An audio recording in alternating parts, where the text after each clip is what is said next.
लगभग पिछले साल कोविड के बीच में एक फैसला लिया गया। आपके सभी सीनियर्स के साथ मीटिंग हुई और मीटिंग होने के बाद इन्होंने एक फैसला लिया कि हमें मिलकर होटल में काम करना चाहिए।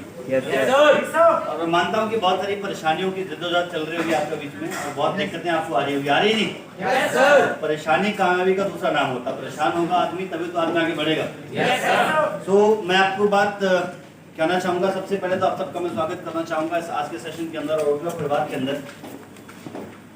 आज आपके बीच पहला दिन है और ये बिल्कुल गलत हो जाएगा कि जिन लोगों की वजह से आज हम यहाँ पर है, जिन्होंने फैसला लिया कि हम होटलर के साथ मिलकर काम करना और जो आपके लिए दिन रात मेहनत करते हैं, आप लोगों को आगे बढ़ाने के लिए आपको सपोर्ट करते हैं, आपको ट्रेनिंग्स करते हैं। तो वो सभी लोग जो इस पूरे एंटायर नेटवर्क को लीड करते हैं, जो कि खासकर जब ये पूरा का पूरा ग्रुप शिफ्ट हुआ हमारे साथ में, सबने जब फैसला लिया तो उसमें सबसे बड़ा नाम, सबसे पहला नाम आता है मिस्टर सुजीत जी का। सुजीत जी के साथ दूसरा नाम आता है मिस्टर ब्रेज जी का। ब्रेज जी के साथ अनिल जी हैं, संतोष जी हैं, रोहित जी हैं, अमन जी हैं और भी बहुत सारे लोग हैं जिनको मैं भी जानता नहीं हूँ। और मैं समझता हूँ कि आप सब लोग अपने चेक्स बड़े करें, फिगर बड़ा करें ताकि मुझे आपको पहचानने में दिक्कत ना हो। तो एक बार आप चाहूंगा मैं आप सबसे इन सब के लिए जोरदार क्लैपिंग होनी चाहिए।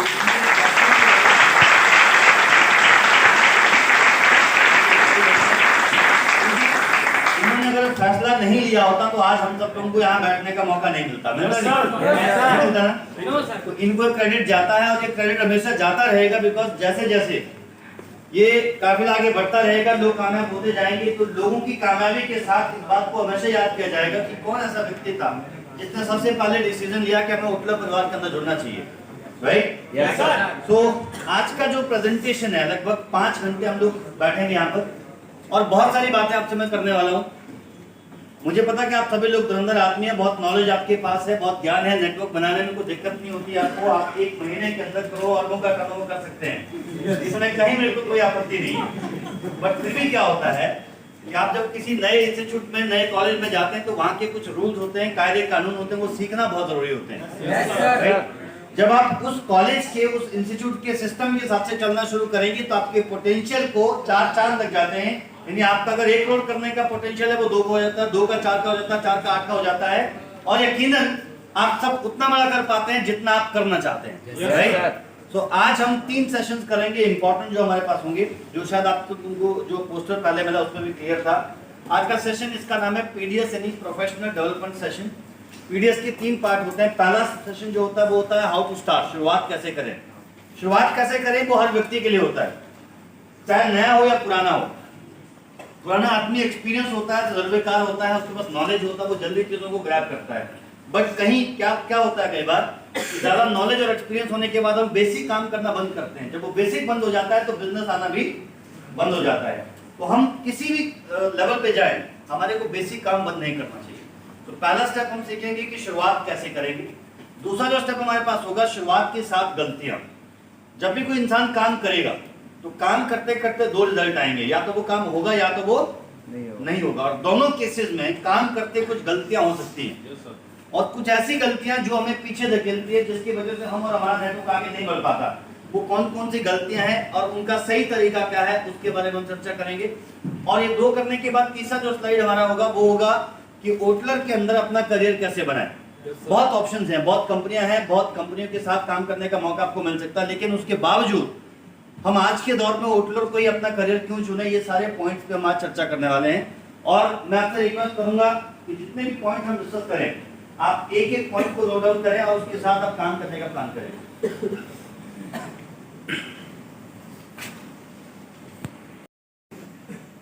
ये जो आप देख रहे हैं वर्ल्ड एजुकेशन सिस्टम,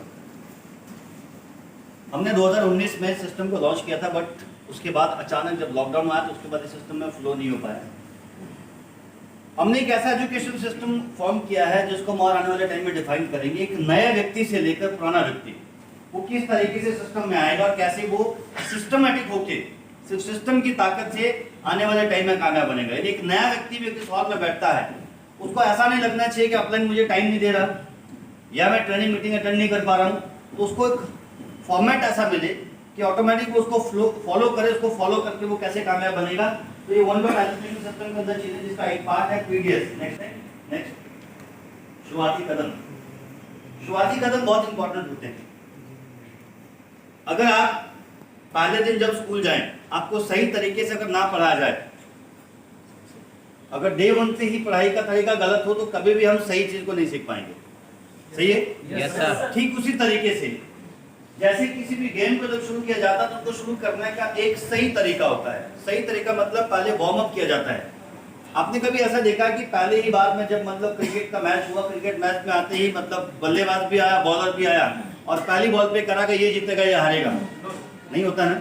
पहले वो अपनी भूमिका अदा करते हैं, हर प्लेयर अपने तरीके से खेलना शुरू करता है। पहले वार्म अप होगा वो, लेकिन पहले उसको लर्न करना पड़ेगा, उस सिस्टम के अंदर आना पड़ेगा। इसी तरीके से जब हम होटलर की बात करते हैं, यहाँ पे शुरुआत करने का सही तरीका क्या है?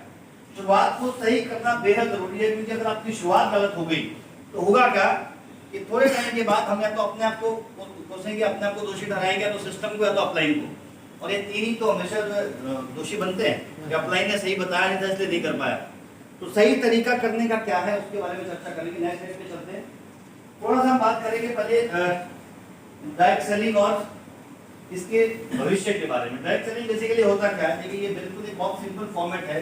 जैसा कि यहाँ पे देख रहे हैं कि एक प्रोडक्ट को बनाया गया, उसको यहाँ तक पहुँचाने के लिए कुछ लोगों का सहारा लिया गया, जिसमें होलसेलर था, सेल्स रिप्रेजेंटेटिव था, एडवर्टाइजमेंट दिया गया, रिटेलर्स बने, तब जाके कस्टमर तक वो सामान पहुंचा। डायरेक्ट सेलिंग जब फॉर्म में आया, डायरेक्ट सेलिंग ने क्या बोला कि एक ऐसा सिस्टम जहां पे प्रोडक्ट को सीधा मैन्युफैक्चरर से कस्टमर तक पहुंचाया जाए डिस्ट्रीब्यूटर नेटवर्क के जरिए, और जो पैसा इन लोगों में बांटा जाता था उसी पैसे को वापस इस व्यक्ति को बांटा जाए जो इस बिजनेस को प्रमोट कर रहा है, जो इन प्रोडक्ट को प्रमोट कर रहा है। इसको नाम दिया गया डायरेक्ट सेलिंग का। क्लियर? Yes sir. थोड़ा और डिटेल में बात करते हैं, नेक्स्ट करेंगे। अगर मैं और आपको साधारण शब्दों में समझाऊं, डायरेक्ट सेलिंग उत्पादों को ग्राहक तक बेचने की एक डायरेक्ट फॉर्म है, यानी सीधे तरीके से प्रोडक्ट बना और आपको बता दिया। यही तो हम करते हैं। अगर आपको अपना बिजनेस बताना हो, कंपनी के बारे में बताना, तो आप कहते हैं ये कंपनी है, ये प्रोडक्ट है, ये आपको यूज करना है, ये आपको बेनिफिट होते हैं, राइट? नेक्स्ट, इसमें प्रोडक्ट को रिटेल सिस्टम की बजाय सीधे कस्टमर तक भेजा जाता है। ये बहुत सिंपल है। कितने लोग हैं जो बिल्कुल फ्रेशर हैं, जो फर्स्ट टाइम आज इस मीटिंग में बैठे हैं, जो फ्रेशर है, जिनको पता नहीं मतलब क्या होता है? आप लोगों ने कभी देखा नहीं ऐसा प्रोग्राम? फर्स्ट टाइम आया? ओके। कितने लोग ऐसे हैं जो बहुत सालों से डायरेक्ट सेलिंग कर रहे हैं, जिनको पता है कि एमएलएम में क्या होता है? काफी सारे लोग हैं। इस बात को बताने का मकसद क्या है? देखिए क्या होता है कि कई बार हम ना राजा होते हैं, दूसरी जगह पे जाके अपने को राजा ही फील करते हैं, बहुत अच्छी बात है।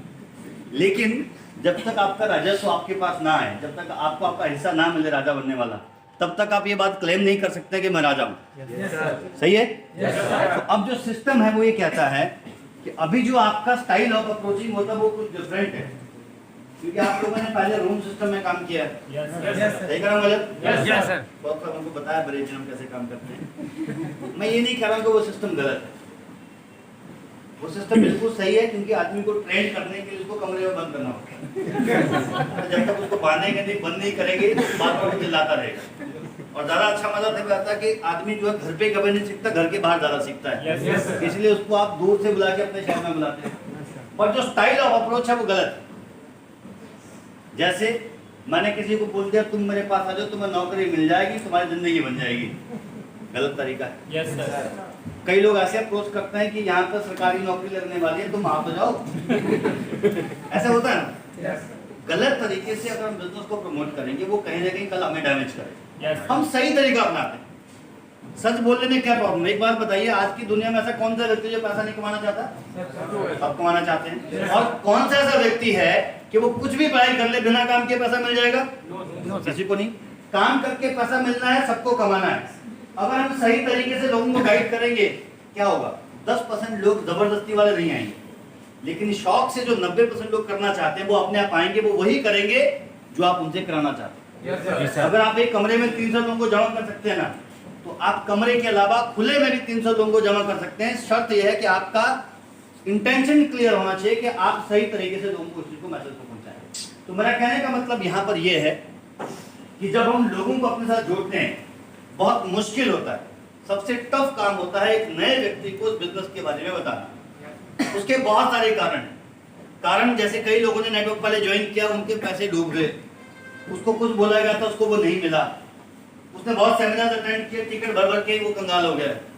उसका मिथ है, उसका एक थॉट बन चुका है कि इस तरह के लोग जो टाई पहन के आते हैं, मोटिवेशन वाली बातें करते हैं, वो आदमी को फंसाने का काम करते हैं। सही कह रहा हूं गलत? उनको इस इंडस्ट्री के बारे में सही जानकारी देना बेहद जरूरी है कि हम भी एक बिजनेसमैन हैं, बिजनेस करते हैं, बट फ्री में कुछ भी नहीं मिलता। क्लियर?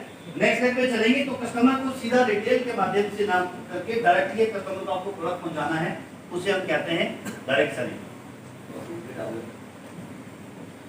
स्क्रीन आपको कैसी नजर आ रही है? ये इंसान को लेके ध्यान से, आप जो आज चलाते हैं, जो आप कहते हैं कि डायरेक्ट सेलिंग मेरा करियर है, आपको जो करियर अपना फ्यूचर जो दिखता है, ये वो पहला व्यक्ति था दुनिया का जिसने सबसे पहले एमएलएम को समझा। इनका नाम है mister Karl Zenberg. Karl Zenberg basically America के रहने वाले हैं। नेक्स्ट देखिए, 1917 में ये गए थे चाइना। जब ये चीन गए, नेक्स्ट तो वहां पर जब ये गए थे तो फर्स्ट टाइम इनको जब बॉडी के अंदर कुछ वीकनेस फील हुई तो इन्होंने कुछ सप्लीमेंट लिए। सप्लीमेंट का मतलब क्या होता है? ऐसे प्रोडक्ट जो आपके खाने में होने वाली कमी को पूरा करते हैं, उसको आप सप्लीमेंट कहते हैं। यानी खाने में जो कमी रहेगी, पानी में जो कमी रहेगी, उसकी डेफिशिएंसी को, उसकी कमी को पूरा करता है, उसको बोला जाता है फूड सप्लीमेंट। यानी खाने में होने वाली कमी को पूरा करने वाली चीजें। तो इन्होंने 1917 से लेकर 1927 के बीच में जब ये चीन गए थे तो वहां फर्स्ट टाइम, पहली बार इन्होंने वहां पे सप्लीमेंट खाया और उनको समझ में आया उस टाइम पे कि आने वाले टाइम में क्या होगा कि लोग खान पीन भूल जाएंगे, उनका लाइफस्टाइल वो बढ़िया चाहेंगे, लेकिन वो गलत चीजें खाएंगे, जिसकी वजह से एक व्यक्ति को फिट रहने के लिए, एक इंसान को हेल्दी रहने के लिए ऐसे प्रोडक्ट की जरूरत पड़ने वाली है जिसका यूज करके ही वो जिंदगी का जीवन यापन कर पाएगा। तो ऐसे जब उन्होंने ये चीज बताई, नेक्स्ट स्लाइड पे चलेंगे। यहां से जब वो वापस अमेरिका आए तो अमेरिका में आने के बाद 1939 में 1939 में उन्होंने पहली बार एक कंपनी फॉर्म की। उस कंपनी का नाम उन्होंने रखा द कैलिफोर्निया विटामिन कंपनी। यानी वो यूएसए में, जैसे हमारे इंडिया के अंदर दिल्ली एक शहर है, अमेरिका में एक शहर है जिसका नाम है कैलिफोर्निया। तो कैलिफोर्निया के वो रहने वाले थे, उन्होंने कंपनी बनाई, इसका नाम उन्होंने रखा था कैलिफोर्निया विटामिन कंपनी। 1939 की बात मैं कर रहा हूँ। और वो कंपनी बनाने के बाद जब उनकी कंपनी में बहुत सारे लोगों ने काम करना शुरू किया तो दो भाई थे जो उस कंपनी में डायरेक्ट सेलिंग करते थे, नेटवर्कर थे बेसिकली। और उन्होंने उस कंपनी में काम करने के बाद उनको ये बात समझ में आ गई कि यहाँ कहानी अब सिर्फ सप्लीमेंट की नहीं है, बीमारी तो है। तो उनको ये भी समझ में आ गया कि आज लोग जहाँ खाने की वजह से बीमार हो रहे हैं, कि उनको गलत डाइट लेते हैं, आने वाले टाइम में लोगों को बीमारी के साथ में एक बड़ी समस्या झेलनी पड़ेगी, वो होगी बेरोजगारी। बीमारी और बेरोजगारी। बीमारी के लिए न्यूट्रिशन था, बट ये जो दोनों भाई थे जिसमें से एक का नाम था जेवन एंडेल और दूसरे का नाम था Rich DeVos. Jay Van Andel and Rich DeVos ने ये फैसला लिया 1972 में, जो कंपनी फॉर्म की गई थी 1939 के अंदर। इन दोनों ने वो प्रपोजल दिया और इन दोनों भाइयों ने कंपनी मिलकर खरीद ली।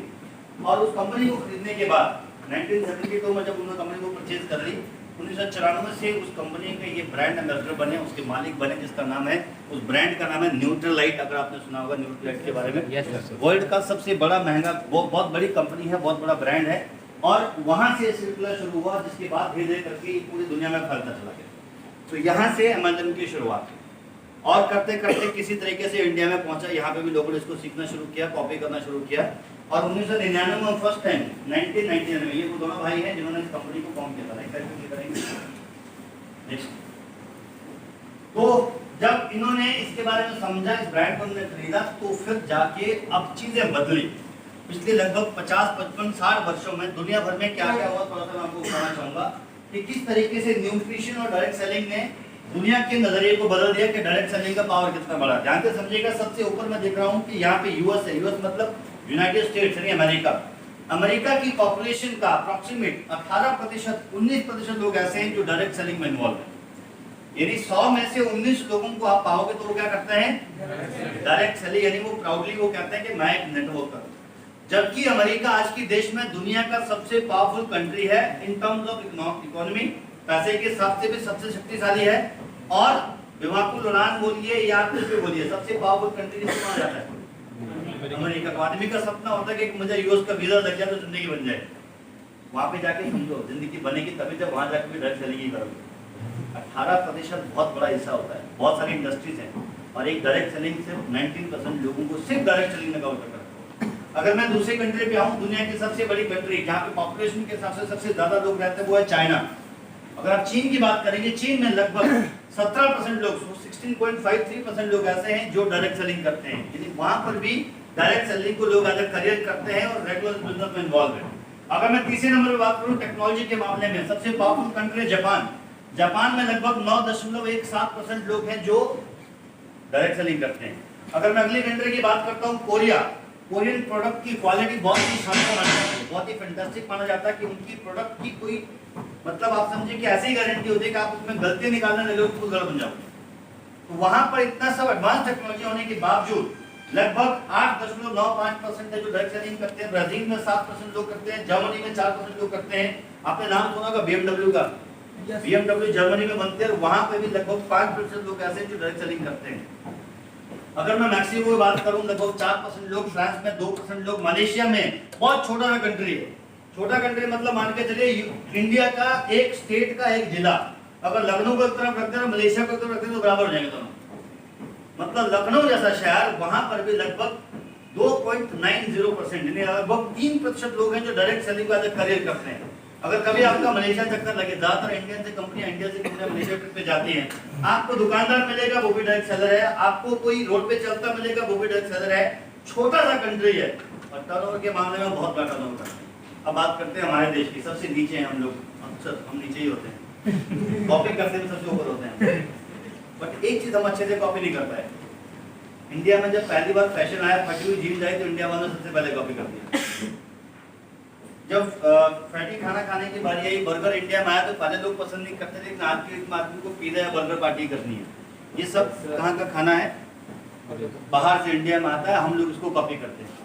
एक चीज जो आपको दिख रहा है कि अमेरिका के अंदर 18% 19% लोग डायरेक्ट सेलिंग करते हैं, हमारे देश में 0.6%। आप समझिए 0.6 का मतलब यह है कि अगर 130 करोड़ की आबादी हमारे देश की आज है तो 130 करोड़ लोगों में से सिर्फ 70 लाख लोग ही ऐसे हैं जो डायरेक्ट सेलिंग के अंदर इन्वॉल्व हैं। वो 70 लाख भी कामयाब नहीं है, वो इन्वॉल्व है। काम करने वाले लोग एक्टिव लेवल उसमें से भी 3 या 4% है। अगर आज पूरे भारत के लोगों को, सारी कंपनियों को इकट्ठा करते हैं डायरेक्ट सेलिंग के, 3000 लोग मुश्किल से ऐसे निकलेंगे जिनका चेक 1 लाख से ऊपर होगा। आप समझिए कितना बड़ा स्कोप। जैसे आपने शुरू में देखा कि 2 वजह से इस इंडस्ट्री को शुरू किया गया। पहली चीज बीमारी, दूसरा बेरोजगारी। हमारे देश में बीमारों की कमी है हर घर में है। आप मुझे एक सवाल आपसे पूछता हूँ, आप में से कितने लोग ऐसे हैं जिनको जिंदगी में डायबिटीज नहीं हो सकता? गारंटी दे सकता कोई? कुछ नहीं पता, रात को सोएंगे सुबह हो ही जाएगा। ये सर, ये तो होता है। अच्छा, आदमी के मरने का कारण बहुत सिंपल होता है, रात को सुबह उठा, पेट में दर्द हुआ, जाके गिर गया, हॉस्पिटल में गया, डॉक्टर का MRI कराओ, कहते हैं हार्ट अटैक हो गया। तो कैसे हो सकता? कल तो मैं सब पकौड़े खा रहा था। पकौड़े से तो हुआ, क्योंकि एक बार नहीं हुआ, वो जब रोज रोज धीरे धीरे खाता गया, इसकी वजह से प्रॉब्लम बढ़ी हुई। अंडरस्टैंड करिए कि हमारे देश के अंदर बेरोजगार भी बहुत है और बीमार भी बहुत ज्यादा है। हमें एक सही तरीका चाहिए बीमारों तक पहुंचने का, सही तरीका चाहिए बेरोजगारों तक पहुंचने का। अगर आप सही तरीके से उन तक पहुंच कर उनके दिमाग में बात सेट हो गई कि मेरी बीमारी भी यहाँ से ठीक हो सकती है और बेरोजगारी भी यहीं पे ठीक हो सकती है, तो उसको दुनिया में कुछ करना ही नहीं है। वो हमेशा चाहेगा कैसे व्यवहार, एक ऐसे व्यापार को करना जहां पर उसकी भी ग्रोथ हो, उसके परिवार की ग्रोथ और आने वाले टाइम के लिए वो रहे ना रहे, लेकिन वो बिजनेस उसकी फैमिली को सिक्योरिटी दे जहां से उसकी फैमिली को कभी पैसे की दिक्कत ना हो।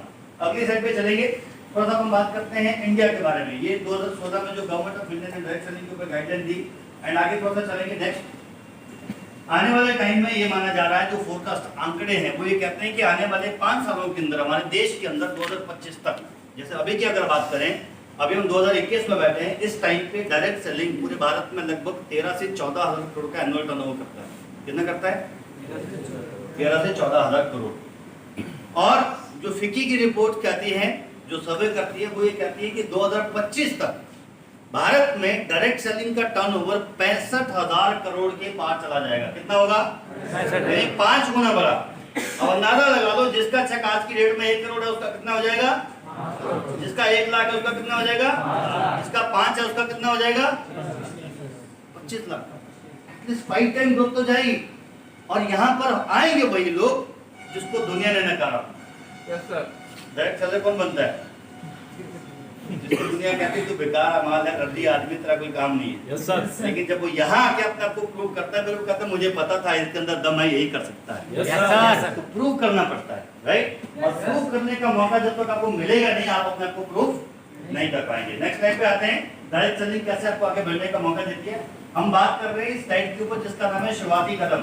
डायरेक्ट सेलिंग का अस्तित्व, क्या का मौका आपको मिलता है, क्यों डायरेक्ट सेलिंग को करना चाहिए।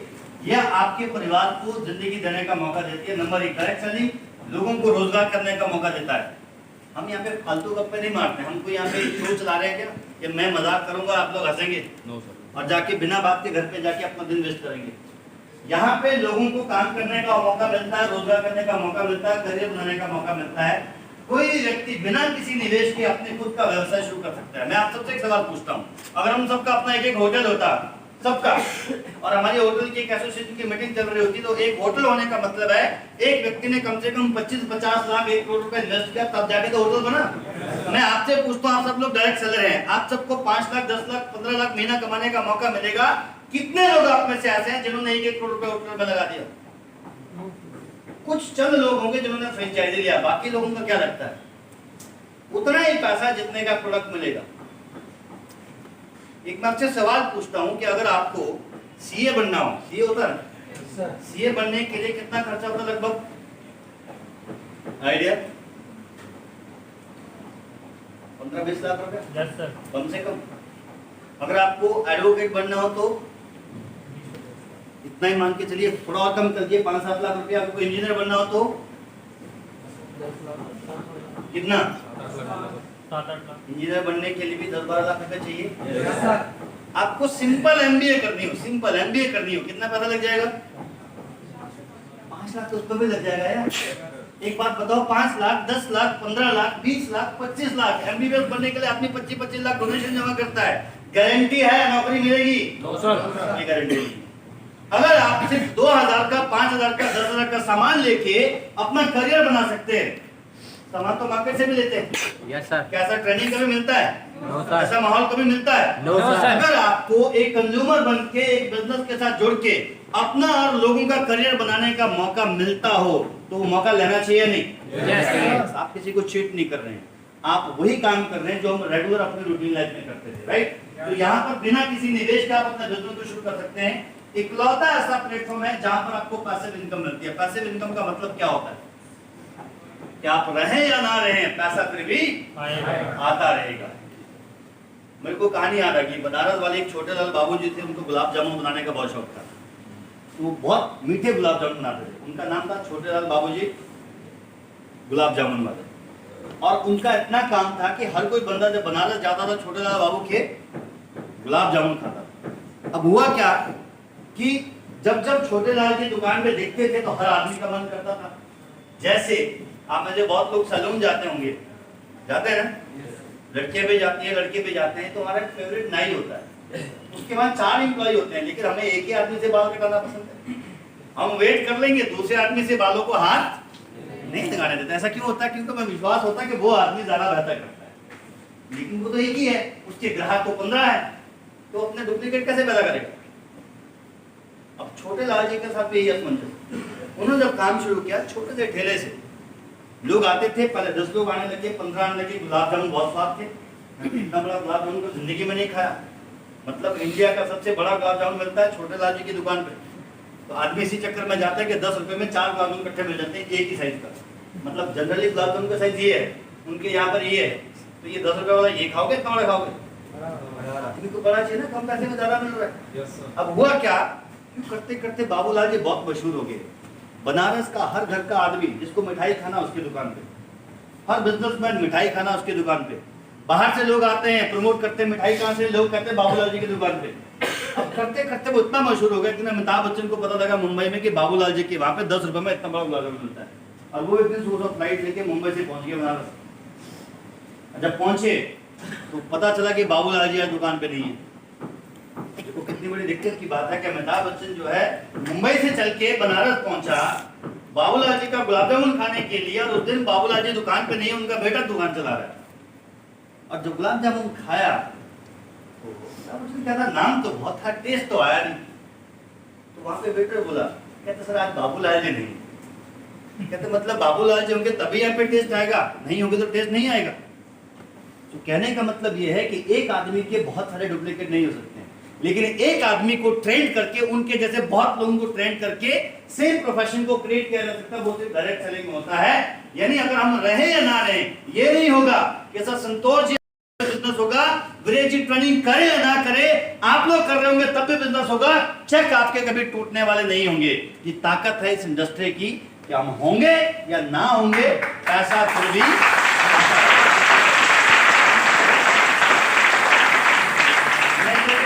डायरेक्ट सेलिंग के अस्तित्व के अंदर कुछ और थोड़ा गहन में बात करते हैं। शुरुआती कदम में आपको क्या करना होगा? नेक्स्ट, शुरुआत कैसे की जाए, सबसे बड़ी प्रॉब्लम है। हाउ टू स्टार्ट बहुत मुश्किल है। मैं आप सबसे सवाल पूछता हूँ, किसी के पास 10 साल का तजुर्बा है, किसी के पास 10 दिन का है, किसी के पास 1 साल का। अलग अलग टाइम्स अपने इंडस्ट्री को दिया। जितना टाइम हमने दिया उतना ही हमें नॉलेज है कि हम डायरेक्ट सेलिंग कैसे करें। मैं आप सबसे एक सवाल पूछता हूँ कि आज आपको जाना है मार्केट में, एक फ्रेशर आदमी को पहली बार मिलना है और आज के आज उसे 10,000 का बिजनेस निकालना है, किया जा सकता है? No sir. कितना आसान है, कितना मुश्किल है? कितने लोगों को लगता आसान है, कितने लोगों को लगता मुश्किल है? आज मिलना है पहली बार, जानते नहीं आप उसको, आपको कुछ नहीं पता है कि करना क्या है, लेकिन आपको फिर भी जाना है, आदमी से मिलना है, बिजनेस भी बताना है, उसको रेडी भी करना है और आज के आज उसको 10,000 का प्रोडक्ट देना है। पॉसिबल है? आप हाँ या ना में जवाब दीजिए। पॉसिबल है? No sir. तो जोर से बोलिए, पॉसिबल है? No sir. तो आज का ट्रेनिंग किस लिए है कि आज के बाद अगर हम किसी को आज ही मिलेंगे, वो आज ही 10,000 का बिजनेस कैसे देगा उसके ऊपर। सही है? अब मैं आपसे दूसरा सवाल पूछता हूँ। जैसे आपने बोला कि जी वो नहीं दे सकता, ऐसा क्यों होगा? वो क्यों नहीं देगा आपको?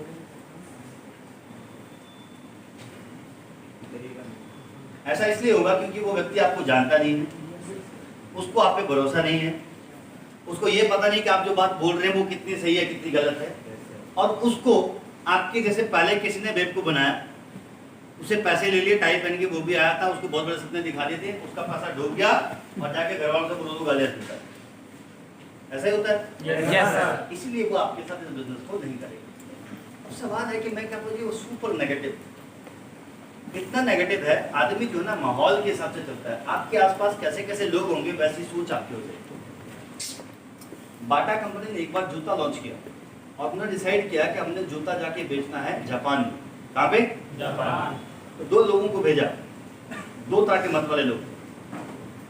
दोनों लोगों ने वहां देखा कि जो लोग वहां पे चलते हैं उनके पैरों में जूता नहीं होता, वो जूता नहीं पहनते। अब कंपनी ने ये बोला था कि तुम जापान जाके ये सर्वे करके आओ कि क्या हमें वहां पे जूता लॉन्च करना चाहिए या नहीं। वो दोनों गए। पहले आदमी ने देखा कि लोग जूता नहीं पहनते हैं, वो चिंता में आ गया कि मैं तो जापान में बिजनेस नहीं करूंगा, यहाँ तो लोग जूता ही नहीं पहनते। अगर कंपनी ने मेरे को भेज दिया यहाँ पर, मैं जूता बेचूंगा कैसे? लोगों को तो पता नहीं जूता पहनना है। उसने रिपोर्ट बनाई कि मैं यहाँ रहा, 6 दिन में रुका, लोगों से मिला, लोगों को जूते की जरूरत नहीं है, लोग नहीं पहनते, इसलिए यहाँ पे कंपनी पैसा इन्वेस्ट करे डूब जाएगी, तो यहाँ पे पैसा ना लगाए। दूसरा आदमी आया, उसने भी वही देखा कि लोगों ने जूता, अरे वाह वाह, लोगों को तो पता ही नहीं जूता होता क्या है, इधर ही तो बिजनेस होगा। उसने भी रिपोर्ट बनाया कि मैं वहां गया, लोगों से मिला। मजे की बात यह है कि लोगों को पता ही नहीं जूता होता क्या है। मैं गारंटी देता हूं कि कंपनी यहाँ पैसा इन्वेस्ट कर दे तो हम यहाँ से इतना बिजनेस निकाल देंगे, घर घर में हमारा जूता पहुंच जाएगा। तो मत हुए जो वापिस आए, वापस आने के बाद कंपनी ने उस आदमी को अप्रिशिएट किया जिसने ये रिपोर्ट बनाया था कि लोगों को पता नहीं है कि जूता होता क्या है, हमें वहां जाना चाहिए। मैं वही चीज आपको कह रहा हूँ, यहाँ पे जो पॉइंट आप देख रहे हैं, शुरुआत कैसे करें। आपको ये बात अच्छे से पता है कि भारत के हर घर में पढ़े लिखे लोग हैं। आपको ये भी पता है कि हर आदमी महत्वाकांक्षी है, बड़ा बनना चाहता है, पैसा कमाना चाहता है। आपको ये भी पता है सोच बढ़िया लेकिन जेब में पैसा नहीं है। आपको ये भी पता है कि उसको पैसा कमाना है। अगर इंडिया में हर आदमी को पैसा कमाना है, ग्रो करना, आपके आदमी का अपॉर्चुनिटी है कि होटलर लाइफ का पुस्तक पहुंचा के इंडिया के हर घर के आदमी को अगर आप कामयाब बना सकते हैं, अमीर बना सकते हैं, उसको रोजगार दे सकते हैं, बेरोजगारी से उसको दूर कर सकते हैं, उसकी बीमारी से उसको हेल्दी बना सकते हैं, तो आपको लगता है कि आपका बिजनेस भारत के घर में चलेगा? चलेगा नहीं? Yes sir. इसको आप उस अपॉर्चुनिटी के हिसाब से देखिए। तो शुरुआती कदम बेहद जरूरी है। आपको ये जानना बहुत जरूरी है जिस आदमी से आप मिल रहे हैं, नेक्स्ट स्लाइड पे क्लिक करेंगे, जिस आदमी से आप मिल रहे हैं उसको आप ये 4 चीजें बहुत महत्व से बताएं। सबसे पहले कंपनी की जानकारी। अगर आपको कंपनी के बारे में नॉलेज नहीं होगा तो आप उसको क्लियर नहीं कर पाएंगे इसी बिजनेस को क्यों कर। दूसरा पॉइंट आता है प्रोडक्ट की जानकारी, उत्पादों के बारे में क्लियर नॉलेज होना चाहिए। हम में से ज्यादातर लोग काम तो करते हैं लेकिन हमें ये पता नहीं होता इस प्रोडक्ट का काम क्या है। आप गए बात करने के लिए, सामने वाला आदमी को प्रॉब्लम है, उसके जोड़ों का दर्द हो रहा है, उसके जोड़ों के दर्द में आप कह रहे हैं आप ये क्रीम लगा लो आपका जोड़ों का दर्द ठीक हो जाएगा। ऐसे कैसे हो सकता है फेस क्रीम से जोड़ों का दर्द ठीक हो जाएगा? हो सकता है? No sir. नहीं होगा। यदि हमें प्रोडक्ट नॉलेज नहीं था, हमने धक्का मारा। और ज्यादातर लोग ज्ञान नहीं लेके वो मोटिवेशन में घूम रहे होते, थोड़ा सा यूट्यूब पे देख लिया, थोड़ा ऑफलाइन से सुन लिया, वो 4 बातें लेती उसी को कॉपी मारते रहते हैं। और जब कोई जेन्युइन क्वेश्चन सामने आता है तो उसके पास आंसर नहीं होता। तो हमें इन चीज़ों के ऊपर अपने को रेडी करना पड़ेगा। सबसे पहले कंपनी कैसी है, कैसे काम करते हैं, कितने सालों की, इसका हम आगे स्लाइड करेंगे। नेक्स्ट स्लाइड आएगा वहाँ हम डिटेल में बात करेंगे। दूसरी प्रोडक्ट, उसकी हम आगे चर्चा करेंगे। नेक्स्ट तीसरा पॉइंट है,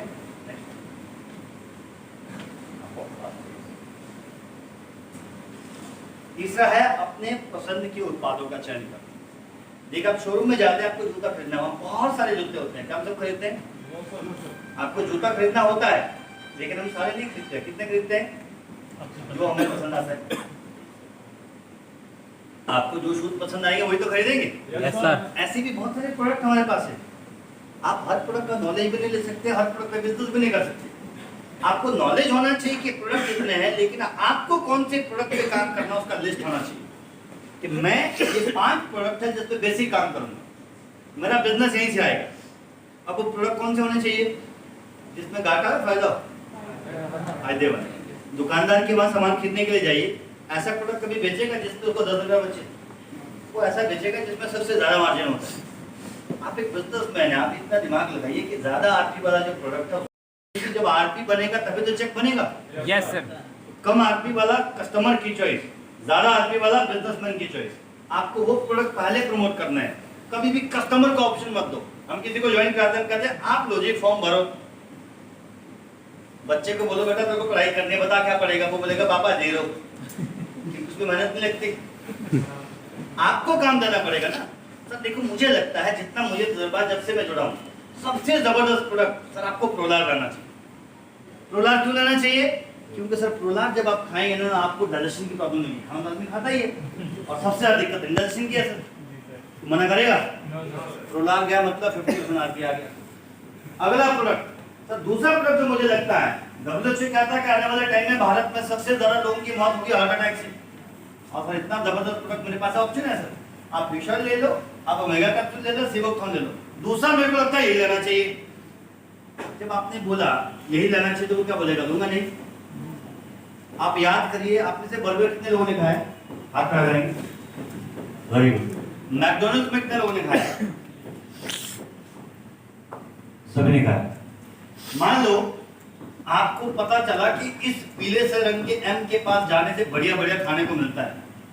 जिंदगी में कभी पहले गए नहीं, पहली बार मौका मिला, चले गए और उधर लिखा हुआ बर्गर, है ना, लिखा रैप, वो कभी नाम ही नहीं पढ़ा क्योंकि उन्हें ढाबे पे पड़ा रोटी चावल, ये तो पहली बार पढ़ा। आवाज में देख रहा है क्या खाऊं, क्या खाओगे? क्या खाओगे? आपको नाम तो पता ही नहीं है, ना टेस्ट पता था। आप लोग भैया बताओ सबसे बढ़िया क्या खिलाता, वही खिला दो। तो क्या खिलाएगा? 25 रुपए का आलू टिक्की खिलाएगा, 150 रुपए का रैप खिलाएगा। सर ये खाओ आप, इसमें जो आपको मजा मिलेगा बस चाटते रहोगे। ठीक है, चाटना है तो 150 का रैप दे दो। यही हुआ। अब जब हमने, उसने हमें चॉइस ही नहीं दी, उसने हमें चॉइस, हम तो सोच के गए थे कि मैं 25 रुपए वाला खाऊंगा, वो खिला गया 165 वाला। अब वहाँ पे बेइज्जती होती है क्योंकि थोड़ा सा स्टैंडर्ड के लोगों में जब चले जाओगे और 100 रुपए के लड़के बोले आदमी कहाँ से आया हो? बोले ठीक है 165 का खिला दो, आज जो 4 दिन का ब्रेकफास्ट मिलकर खा लेंगे इकट्ठे।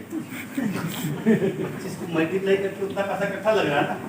अब हुआ क्या कि जब आपने पसंदीदा प्रोडक्ट आप सामने रखते हैं तो कस्टमर के पास चॉइस नहीं होता। अगर आपने उसको चॉइस दे दिया कि ये आप कर सकते हो, तो वो बोलेगा सबसे सस्ता कौन है? देखा बता आपका कंपनी में ज्वाइनिंग कितने का है? आप कराना चाहते हो 5000 से, आपका तो 500 आपकी। अच्छा 500 आपकी, ठीक है, तो काम करो साबुन दे दो, अच्छा तो ये तेल भी दे दो, आपको पता तेल तो है नहीं। आप इधर हाँ जी ठीक है, आप चाय पत्ती दे दो, ये दे दो, अब जब लिस्ट बनाया आपको पता लगा 6 प्रोडक्ट तो मेरे पास है ही नहीं। अब आप क्या बोलोगे? आप बस गए। आपको पता प्रोडक्ट है नहीं, बंदा लेना भी चाहता, उसको बहाना मिल गया। उसको कैसा बहाना मिल गया कि प्रोडक्ट इसके पास है नहीं, इसका टाइम 2 घंटा मैंने ले भी लिया, बीवी आपको इसको मिलना है नहीं।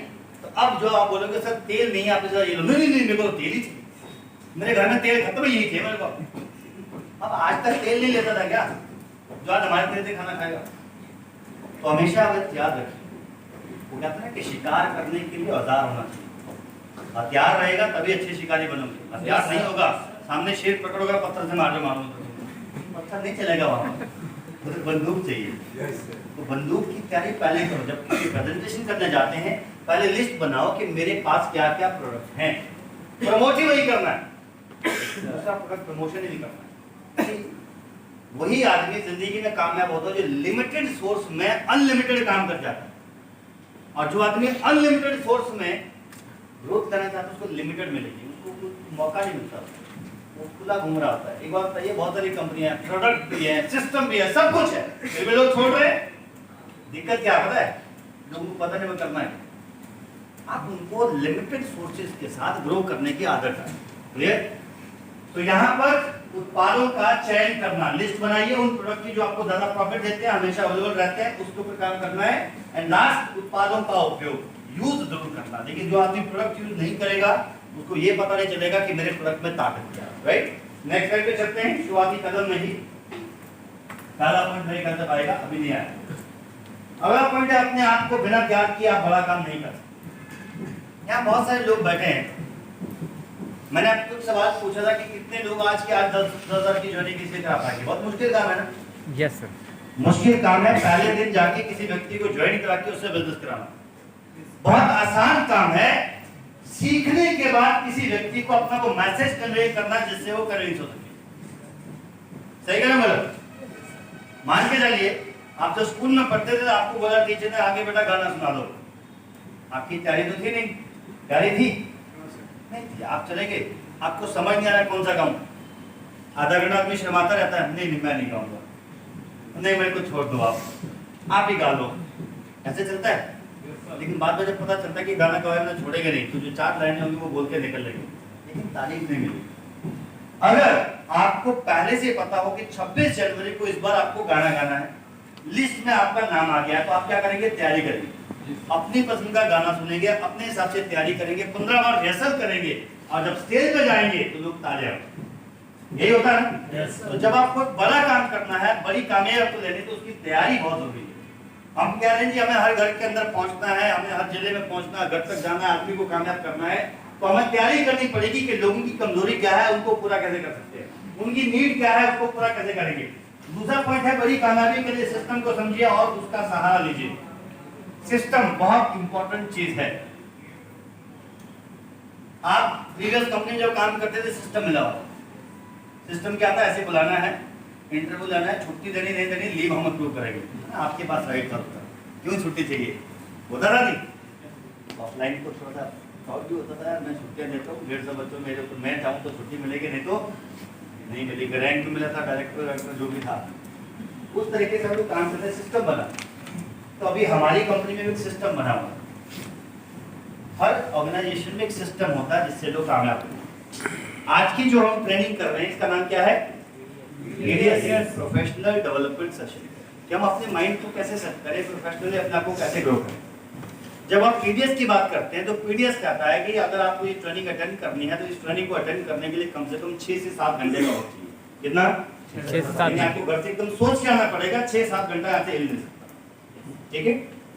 दूसरा एक कायदा यहाँ पे फिक्स है कि कितना भी बड़ा प्रॉब्लम आ जाए, जब तक यहाँ से अनाउंस ना हो कि आप जाके लंच करना है, तब तक आप अपने कुर्सी से हिल नहीं सकते। तीसरा पॉइंट, यहाँ पे एंटर होने के लिए 200 से 300 रुपए का टिकट लगता है, उसके बिना आप बैठ नहीं सकते। और यहाँ आने के बाद जो चीजें हम सीखेंगे, जाके इन चीजों को डुप्लीकेट करना, तब जाके हम अगली बार आएंगे तो हमारा वो काम पूरा होगा जो हमने आज यहाँ पे सीखा। ये हुआ पीडीएस का सिस्टम।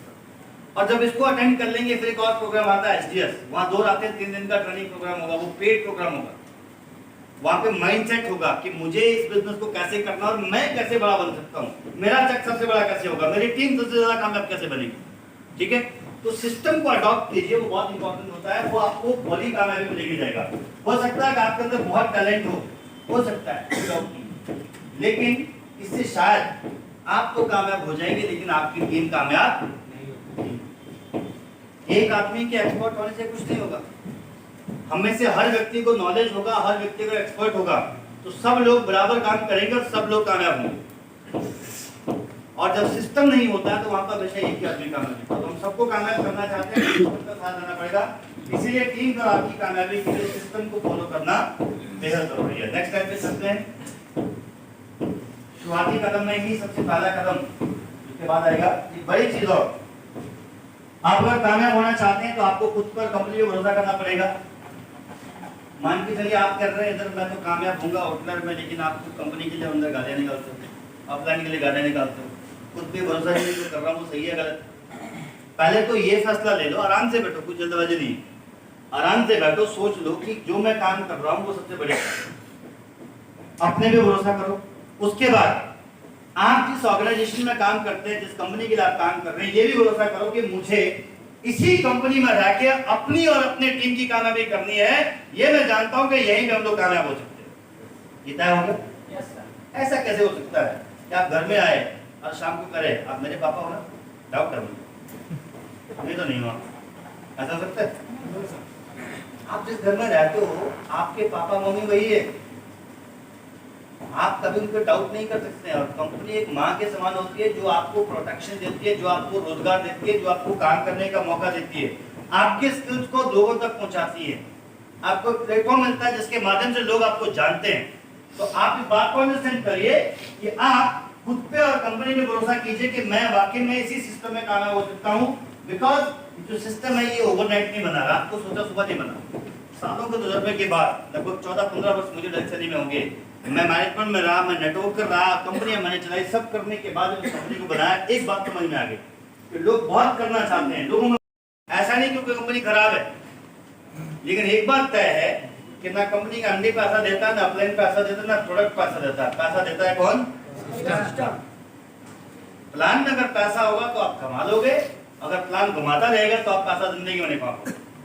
और ऐसा नहीं कि कोई नहीं कमाएगा, 2, 4, 6, 10 लोग कमाएंगे, लेकिन हर आदमी को इक्वली पैसा कमाने का मौका नहीं मिलता है। इसका कारण है बहुत सिंपल है। आप समझिए, अगर आपको यहाँ से नीचे उतरना हो, एक आसान रास्ता है कि सीढ़ियाँ उतर के नीचे जाओ, दूसरा रास्ता है नीचे जाओगे आप लेकिन छलांग लगाने पड़ेगी ऊपर से। कितने लोग तैयार होंगे छलांग लगाने को? यहाँ से सीधा छलांग लगाना, 25 फुट से नीचे कूदना है, कूदोगे? कोई नहीं कूदेगा, आदमी बोलेगा यार रहने दे, ठीक है आ जाता हूँ मैं, कूदूंगा नहीं, प्रतियोगिता में भाग ले दूंगा लेकिन कूदूंगा नहीं। हमारा सिस्टम जो है ना वो स्मूथ सिस्टम, आपको सिर्फ टिकना है। 2 लाख का प्लान है, 2 ही लगें चलनी है, बिजनेस कभी खत्म होता नहीं। अगर आपने इतना कर पेशेंस हो कि ए और बी लाख को चलाना शुरू कर दो, रीपर्चेज में लोगों को डालना शुरू कर दो, रोज के बिजनेस की एक रिपोर्ट जनरेट करो कि रोज मुझे 5000 का बिजनेस करना ही करना है। अगर रोज ये रूटीन आपने फॉलो कर दिया, 3 से 6 महीने के अंदर चेक आपका 5 से 7 लाख पहुंचेगा। इसको कोई दुनिया की ताकत नहीं देती।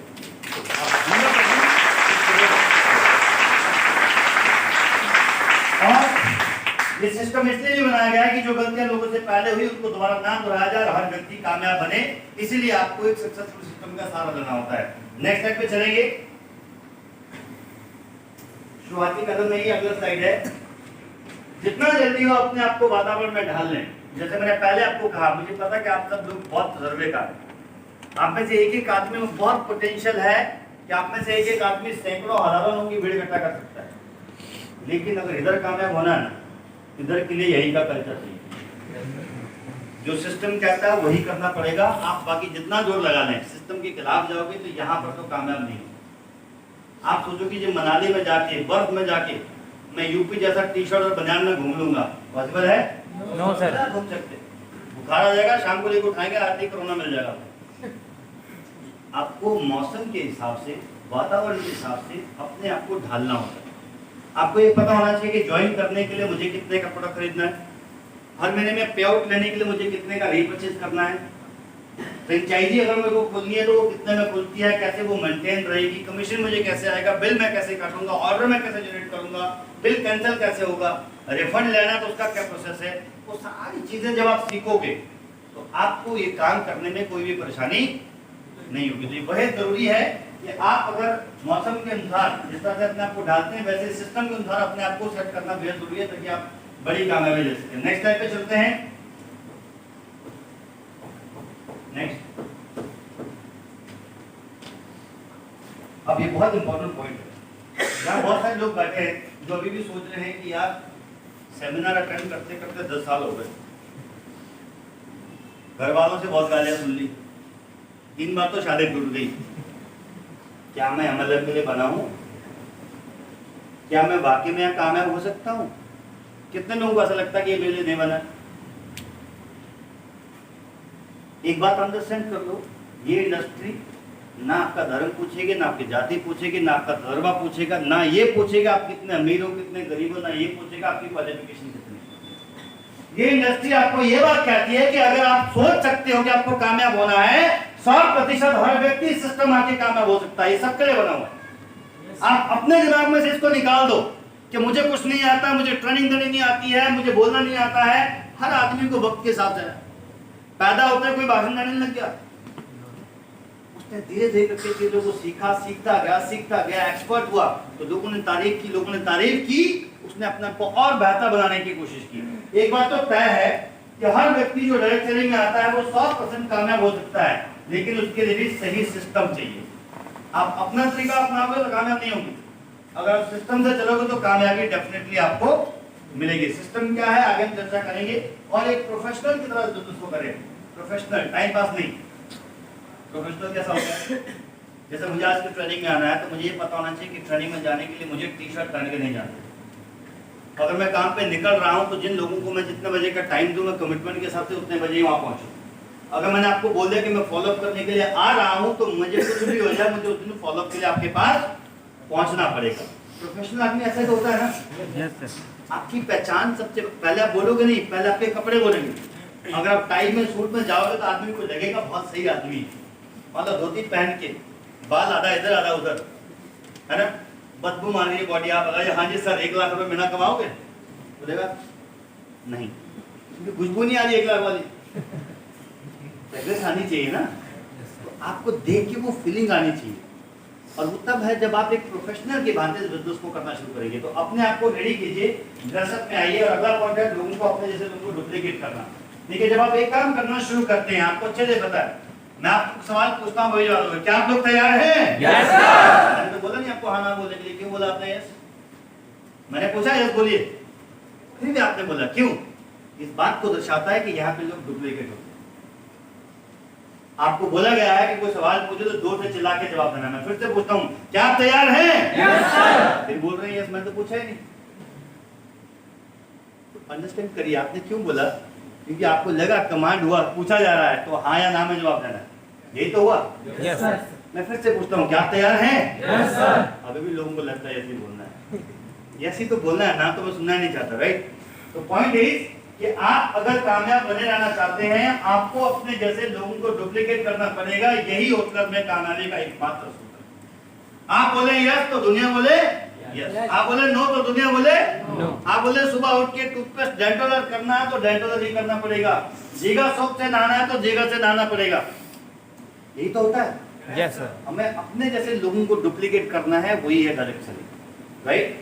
नेक्स्ट टाइप पे आएंगे, और हमारा पहला पॉइंट जो कि शुरुआत के 7 कदम होते हैं, द इनिशियल स्टेप। इस स्लाइड का नाम है द इनिशियल स्टेप, शुरुआती कदम। नेक्स्ट करेंगे,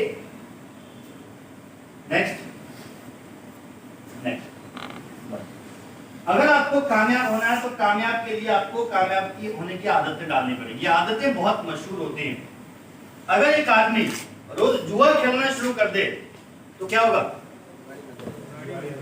जुआरी होगा, जो पैसा कमाया था डूब जाएगा, यही होगा। एक आदमी रोज शराब पीना शुरू कर दे तो क्या होगा? आप बोलेंगे शराबी हो जाएगा। तो शराब बात तो शराबी हुआ, लेकिन शराब पीने के बाद क्या इफेक्ट पड़ेगा? उसकी हेल्थ पे इफेक्ट पड़ेगा, उसकी फैमिली पे पड़ेगा, लोग उसके बारे में उल्टी सीधी बातें करना शुरू कर देंगे।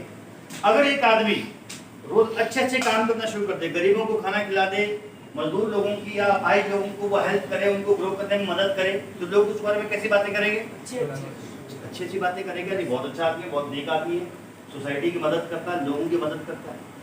आदतें ऐसी होती हैं जो इंसान को आगे लेके जाती है, और आदतें ही ऐसी होती हैं जो उसको पीछे धकेलती है। तो आदतें कैसी होनी चाहिए अगर आपको होटल में कामयाब होना है? पहली आदत क्या है? पहली आदत है कि अगर आपको कामयाब होना है, आपको प्रोडक्ट को इस्तेमाल करना पड़ेगा। पहला काम क्या करना पड़ेगा? पहले इस्तेमाल करना पड़ेगा, प्रोडक्ट को यूज करना पड़ेगा। पहला स्टेप क्या है? ऊपर लिखा है, पहले क्या करना है? क्या स्टेप है? तो जोर से बोलिए, पहले क्या करना है? पहले क्या करना है? इस्तेमाल करें। इस्तेमाल क्या करना है? प्रोडक्ट। जैसे मैंने पहले आपको बताया कि ये कंपनी, ये प्रोडक्ट है, इस्तेमाल करिए। अपने जरूरत के सामान की लिस्ट बनाओ कि ये प्रोडक्ट मेरे काम का है और इसमें से ये रेगुलर मेरे घर में यूज होता है, क्योंकि जब आप प्रोडक्ट को यूज करेंगे तो आपका प्रोडक्ट में विश्वास बढ़ेगा। प्रोडक्ट में विश्वास बढ़ेगा तभी तो लोगों को बताओगे।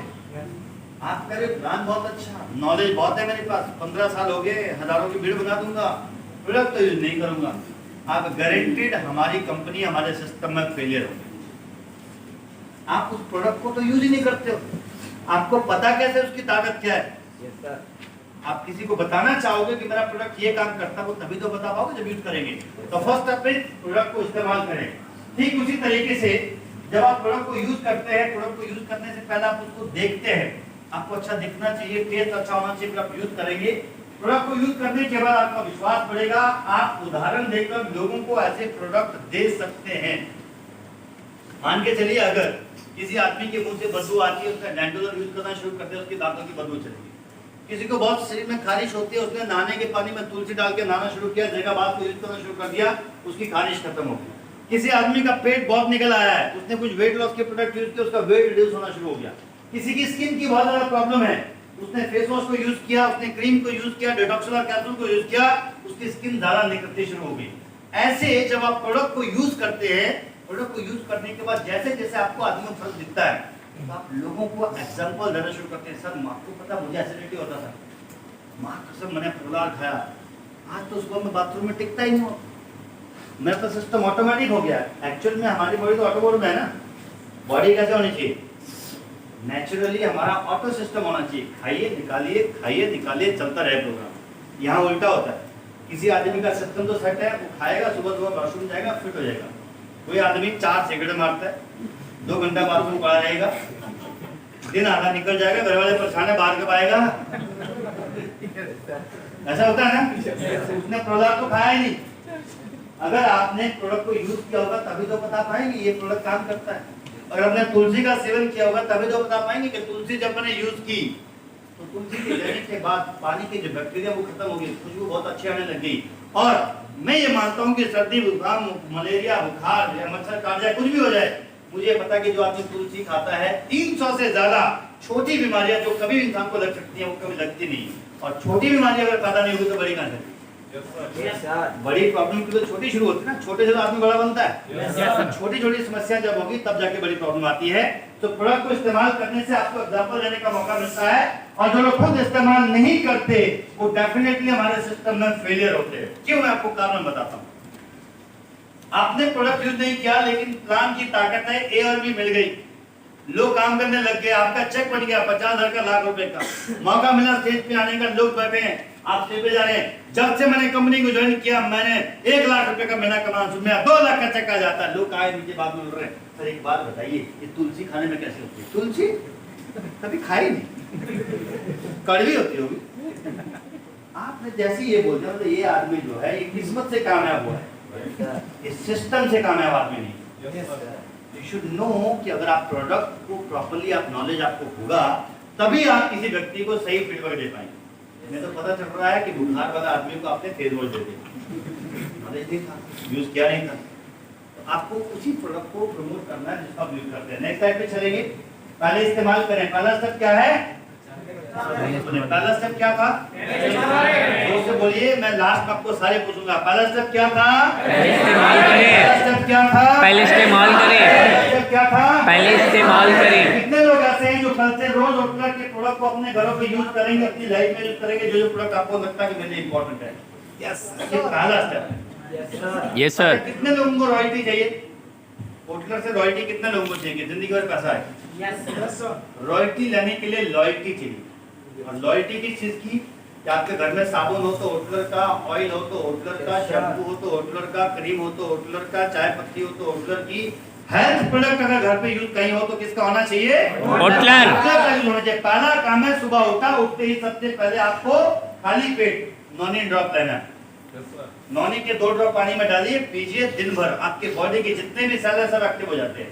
दूसरा काम, जब आप चाय पीने का आपकी आदत है तो आप विदो टी को यूज कर सकते हैं। तीसरा, जैसा आपने प्रोडक्ट खाया, ब्रेकफास्ट आपने ले लिया, ब्रेकफास्ट लेने के बाद आपको 1 कैप्सूल मोरिंगा का जरूर लेना है। किस चीज का? मोरिंगा में बहुत सारे मल्टीविटामिन होते हैं जो कि हमारे शरीर की डेफिशिएंसी को खत्म करते हैं। जो शरीर में कमियां रहती हैं, जिस वजह से बीमारियां बनती हैं, वो सारी प्रॉब्लम खत्म हो जाती हैं। उसके अलावा आप अपने आप को फिट रखने के लिए 2-3 प्रोडक्ट और ले सकते हैं। जैसे कैल्शियम आपको रोज खाना चाहिए, ओमेगा आपको रोज खाना चाहिए। अगर आप तेल खाते हैं तो तेल कितने लोग खाते हैं? ऑयली चीज तो खाते ही हैं। अगर आप चाहते हैं कि हार्ट अटैक ना हो, आप चाहते हैं कोलेस्ट्रॉल ना बढ़े, आप चाहते हैं कि हॉस्पिटल में जमा होकर लाखों रुपए जमा ना करना पड़े, तो आपको ओमेगा खाना पड़ेगा, कुछ भी हो जाए। खाएंगे? Yes sir. और उसके साथ एक प्रोडक्ट में आता है फुट पैच, जो बॉडी को डिटॉक्सिफाई करता है। महीने में 1 आधा बार उसको यूज करते हैं। 1 डब्बा महीने में लगाओ जरूर, कुछ नहीं आता यार। हम फालतू चीजों में इतना पैसा लगाते हैं।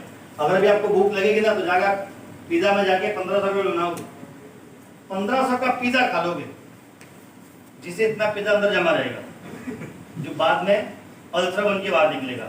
अगर आपने एक प्रोडक्ट खा लिया ना तो जो अंदर जमा रहा वो भी साफ करेगा, आपकी बॉडी क्लीन होती शुरू हो जाएगी। तो आपको प्रोडक्ट को यूज करना पड़ेगा। सबसे पहला काम है प्रोडक्ट को इस्तेमाल करना।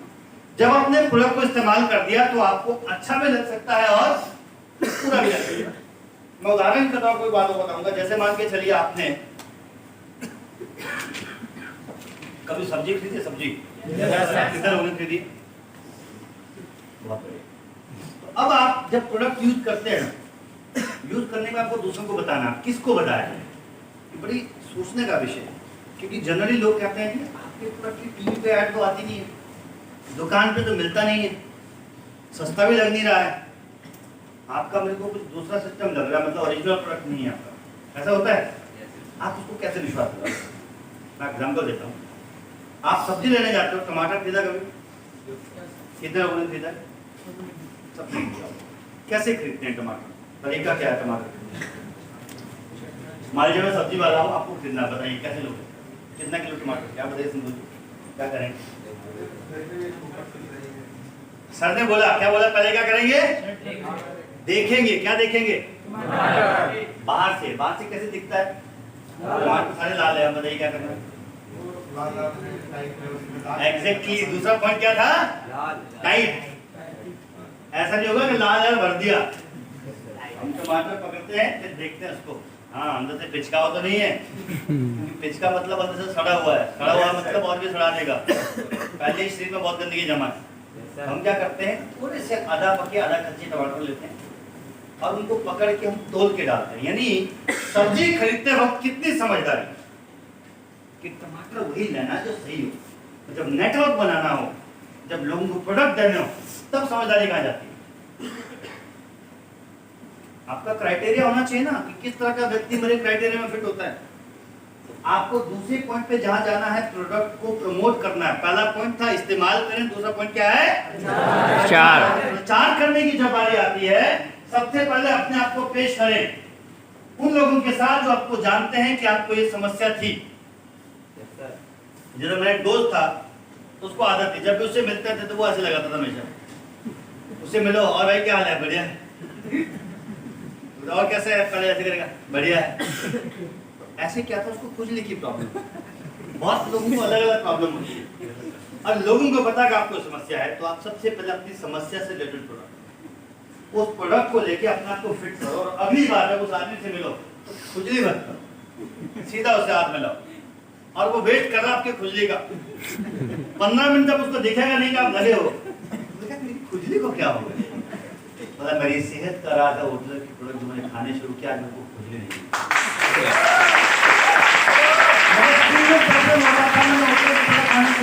स्किन में प्रॉब्लम नहीं है, मेरे बाल जला करते थे, मैंने प्रोडक्ट यूज करने शुरू कर दिया, मेरे बाल झड़ने की प्रॉब्लम खत्म होगी। मेरे को बहुत तेजी से मोटापा बढ़ रहा था, बहुत तेजी से घटना शुरू हो गया, ये उठना के प्रोडक्ट्स हैं। तो जब आप अपने प्रोडक्ट को अपने ऊपर दूसरे लोगों को लेके एग्जांपल देके देना शुरू करेंगे तो लोग आप पे भरोसा करना शुरू करते हैं। दूसरा पॉइंट, मेरी कामयाबी का राज, मेरी खुशी का कारण क्या है?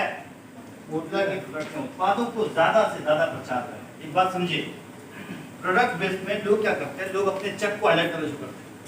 सर मेरा चेक कितना बड़ा, लोग आपके चेक से कुछ नहीं रहने वाले, उनको तो मतलब है आपके चेक से। उनको किसके चेक से मतलब होगा? जब उनका बनेगा। तो उनका चेक कब बनेगा? जब प्रोडक्ट यूज करेंगे, जब प्रोडक्ट प्रमोट करेंगे। तो बेस तो प्रमोट हो ही नहीं रहा है। आज के बाद जिसको मिलना है, सबसे पहले बात कंपनी की करनी है, दूसरी बात 100% प्रोडक्ट की करनी है, ताकि वो व्यक्ति खाली पैसे के लालच में बिजनेस में ना आए, वो ये सोच के समझे आए कि मैं ये प्रोडक्ट यूज करूंगा तभी जाके मेरी जिंदगी संवर सकती है। प्रोडक्ट को आगे बढ़ाइए। प्रोडक्ट जब आप प्रमोट करेंगे, उसका कॉन्फिडेंस बढ़ेगा तो बिजनेस परमानेंट होगा, वन टाइम वाला नहीं होगा। क्लियर? आगे चलते हैं। फिर प्रचार करने के बाद, प्रचार करने से फायदा आपको क्या मिलने वाला है? तो ये देखिए, उत्पादों का सही महत्व समझे। यहाँ कुछ बहुत इंपॉर्टेंट पॉइंट्स होते हैं। नेक्स्ट, उत्पादों का सही महत्व मतलब कौन से प्रोडक्ट का क्या बेनिफिट है। नेक्स्ट, डॉक्टर बनने की कोशिश ना करें, बड़ी जनरल प्रैक्टिस होती है, खासकर हेल्थ बेस्ड कंपनीज के अंदर। बहुत सारे लोग आप में से ऐसे होंगे जो कि जगह जगह लगा के कैंप लगाते हैं, हेल्थ प्रोडक्ट बेच देते हैं। कितने लोग करते हैं सर? कोई आप में से ऐसा है तो हेल्थ प्रोडक्ट बेचने के लिए कैंप लगाता है या लोगों को बोलता है ये डॉक्टर साहब है, ये प्रोडक्ट आप खाइए, आप ठीक हो जाओगे, कुछ ऐसा है? कोई करता है? कोई नहीं करता? बहुत बढ़िया है। अगर आप करते हैं तो ये नहीं करना, गारंटी तो गलती से भी मत दो। कई लोग कहते हैं सर ये प्रोडक्ट खाओ, गारंटी है आप दौड़ने लग जाओगे, तो आपको दौड़ाएगा कर, गारंटी कोई नहीं। खाइए, ठीक हो सकते हैं।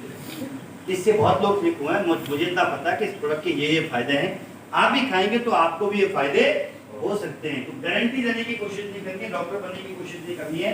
हमारे पास स्वस्थ लोगों पे ज्यादा काम करते हैं बजाय मरीजों के। जो लोग बीमार आदमी हैं उन पे काम करेंगे, उनकी रिकवरी करेंगे, लेकिन हेल्थी लोगों के लिए ज्यादा इंपॉर्टेंट है। जैसे आप सब यहाँ बैठे हैं, आप में से कितने लोग चाहते हैं, जो पतले लोग कितने जो ऐसा चाहते हैं कि मेरी बॉडी जल्दी से बन जाए, मैं थोड़ा सा हेल्दी हो जाऊँ? पतले लोग खड़े हो जाएंगे एक बार, देखिए कितने पतले लोग। आप सब लोग चाहते हैं वेट थोड़ा बढ़ जाए? शर्म आती है जब मतलब कपड़े टांग के, ऐसा लगता है कि खूंटी पे मतलब कोट टांग रखा है, ऐसा लगता है ना? थोड़ा आप बैठिए, आप थोड़ा मोटे लोग खड़े हो जाइए मेरे साथ। मुझे मतलब हेल्थी समझता है, आपको जो वेट घटाना चाहते हैं, शर्माने वाली बात नहीं है, मैं भी आपके साथ हूँ।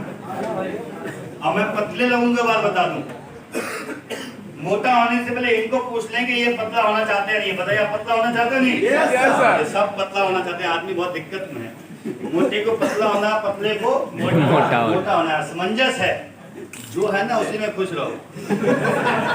Thank you very much. तो कहानी बेसिकली ये है कि आदमी के पास जो होता है ना, पेट घटे वो बढ़ाना चाहते हैं, कल जब वेट बढ़ेगा तो लोग बोलेंगे पेट निकल आया। देखो कितना नुकसान है। पतला आदमी अगर मोटा होगा, कपड़े भी बदलने पड़ेंगे, जूता भी बदलना पड़ेगा, पुराने कपड़े फेंकने पड़ेंगे, नुकसान होगा नहीं? अब मोटे आदमी को भी नुकसान ही है। पतला होगा तो ये कपड़े कहाँ फेंकेगा?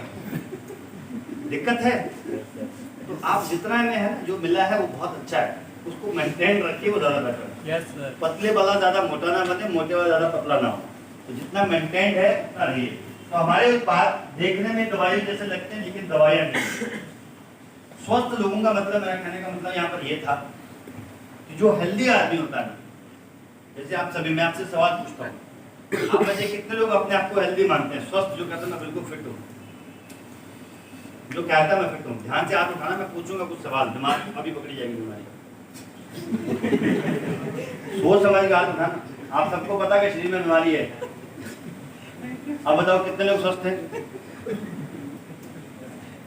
तुमको लगता है कि मैं बिल्कुल फिट हूँ? आपको लगता है फिट हो? हाँ, एक बार दोनों ग्राम में क्लिक कीजिए।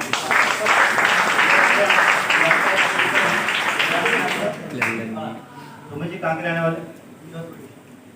सुमित जी जौनपुर से, इधर यही दिखते रहे आप लोग। आप बताइए, आपको फिट लग रहे हैं? बताओ यार। Yes sir. लग रहे? स्लिम लग रही है आपको ये? ये ऐसे करें स्लिम है, इसको भी देखो ना, ये स्लिम लग रहा है।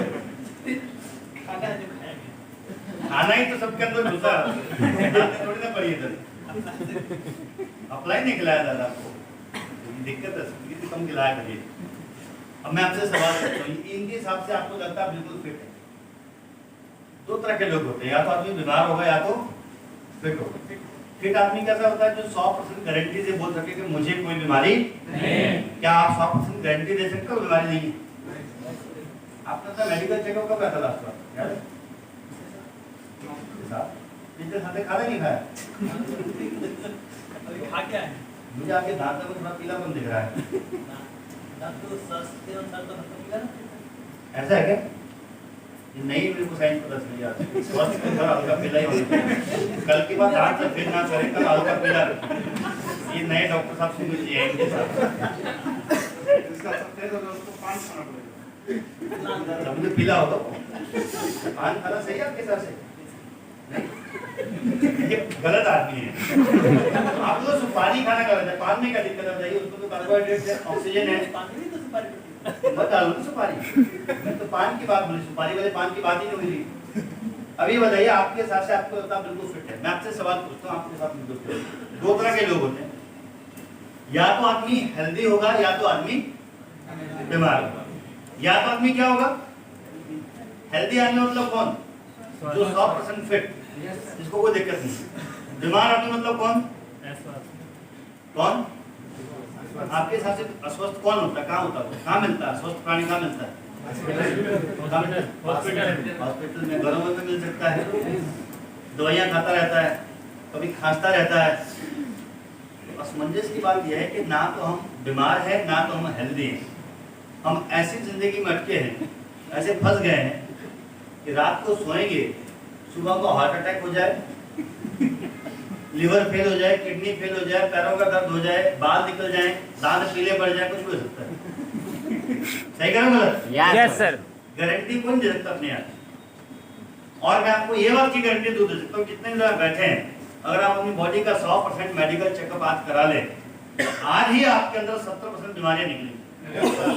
मानते इस बात को? अब हम लोग अपने आप को बीमार क्यों नहीं मानते हैं? क्योंकि हम लोग हॉस्पिटल में एडमिट नहीं। अभी शरीर अंदर से चल रहा है, अभी थोड़ा थोड़ा करके आंखें सेट हो रही है, थोड़ी थोड़ी चर्बी बन रही है, थोड़ा थोड़ा अंदर से अल्सर बनना शुरू हुआ है।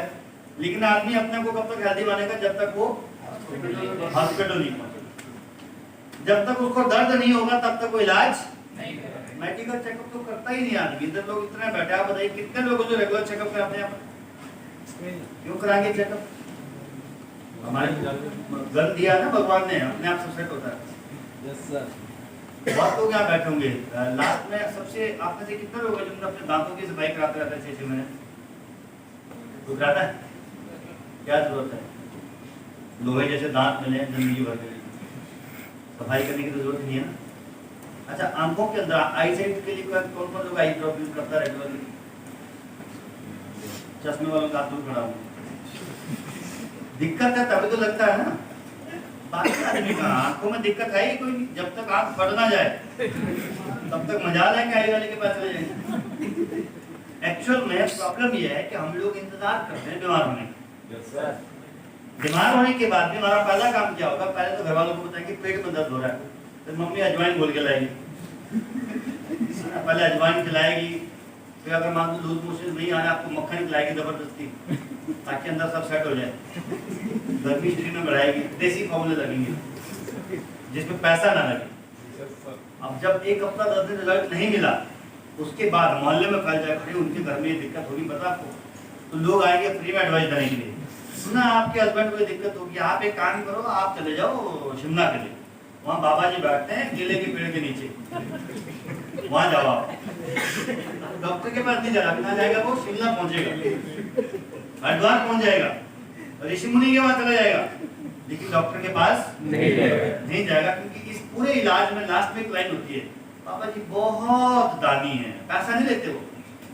अब क्यों पहुंचे वहां पर? क्योंकि पैसा नहीं लगता है। दारू पीने पे पैसा चाहिए, मुर्गा खाने में पैसा चाहिए, कपड़ों में पैसा चाहिए, लेकिन जब शरीर को ठीक करने की बारी है तो इलाज फ्री में चाहिए। कैसे हो सकता है? बीमार होने के लिए 600 रुपए किलो का मटन खा लो, 400 किलो मुर्गा खा लो, और ठीक होने के लिए आप 300 का तुलसी भी ना खरीदो, ये तो यार शरीर के साथ नाइंसाफी है नहीं? Yes sir. एक तुलसी तो 45 दिन चलती है, 130 रुपए में आती है। 130 रुपए में 45 दिन तक अगर शरीर फिट हो सकता है, मैं तो रोज का 150 का मुर्गा खा रहा हूँ। वो महंगा नहीं लग रहा? तब तो पैसे की कमी नहीं हुई आपको। समस्या ये है कि हम में से हर आदमी प्रॉब्लम है। आप मानिए या ना मानिए, कितने लोग मानते हैं? सब प्रॉब्लम है। अगर ठीक होना है तो ईमानदारी से जो हमारा लॉयल्टी ऑफर है, हर महीने का 2000 का सामान खरीदना है।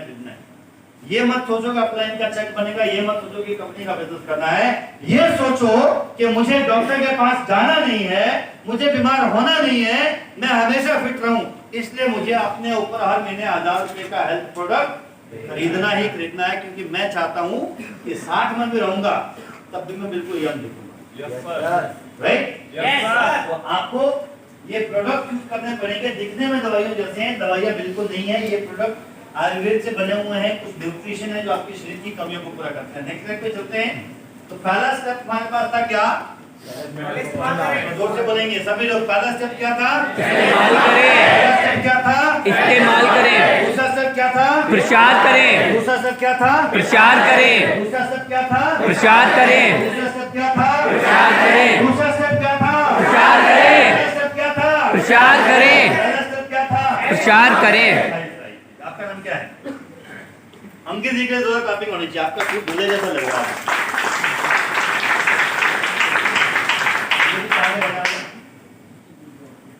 बिजनौर से, बिजनौर पता आपको कितना दूर है यहाँ से? कितना किलोमीटर है? 250 किलोमीटर का दूर है। क्लैपिंग होनी चाहिए। 250 किलोमीटर गोल्ड मुझे दिखा तो मैंने कहा मैं आपको उठाता हूँ। अब ये बताइए दूसरा स्टेप क्या है? पहला स्टेप क्या है? पहला स्टेप क्या है? पहला स्टेप क्या है? दूसरा क्या है? इनका ध्यान बिल्कुल आए। थोड़ा क्लैपिंग के लिए होनी चाहिए।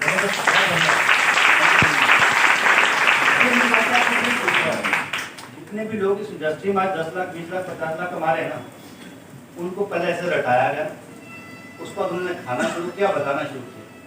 अब जब उन्होंने खाया तो उनको मजा आया तो बताने में मजा आया। जब बताया तो लोग कहते थे यार प्रोडक्ट बड़ा जबरदस्त है, तुमने कल मेरे को हीला दिया था। सबसे ज्यादा हीला बरेली में बिकता है। क्लैपिंग कीजिए अपने लिए। Yes sir.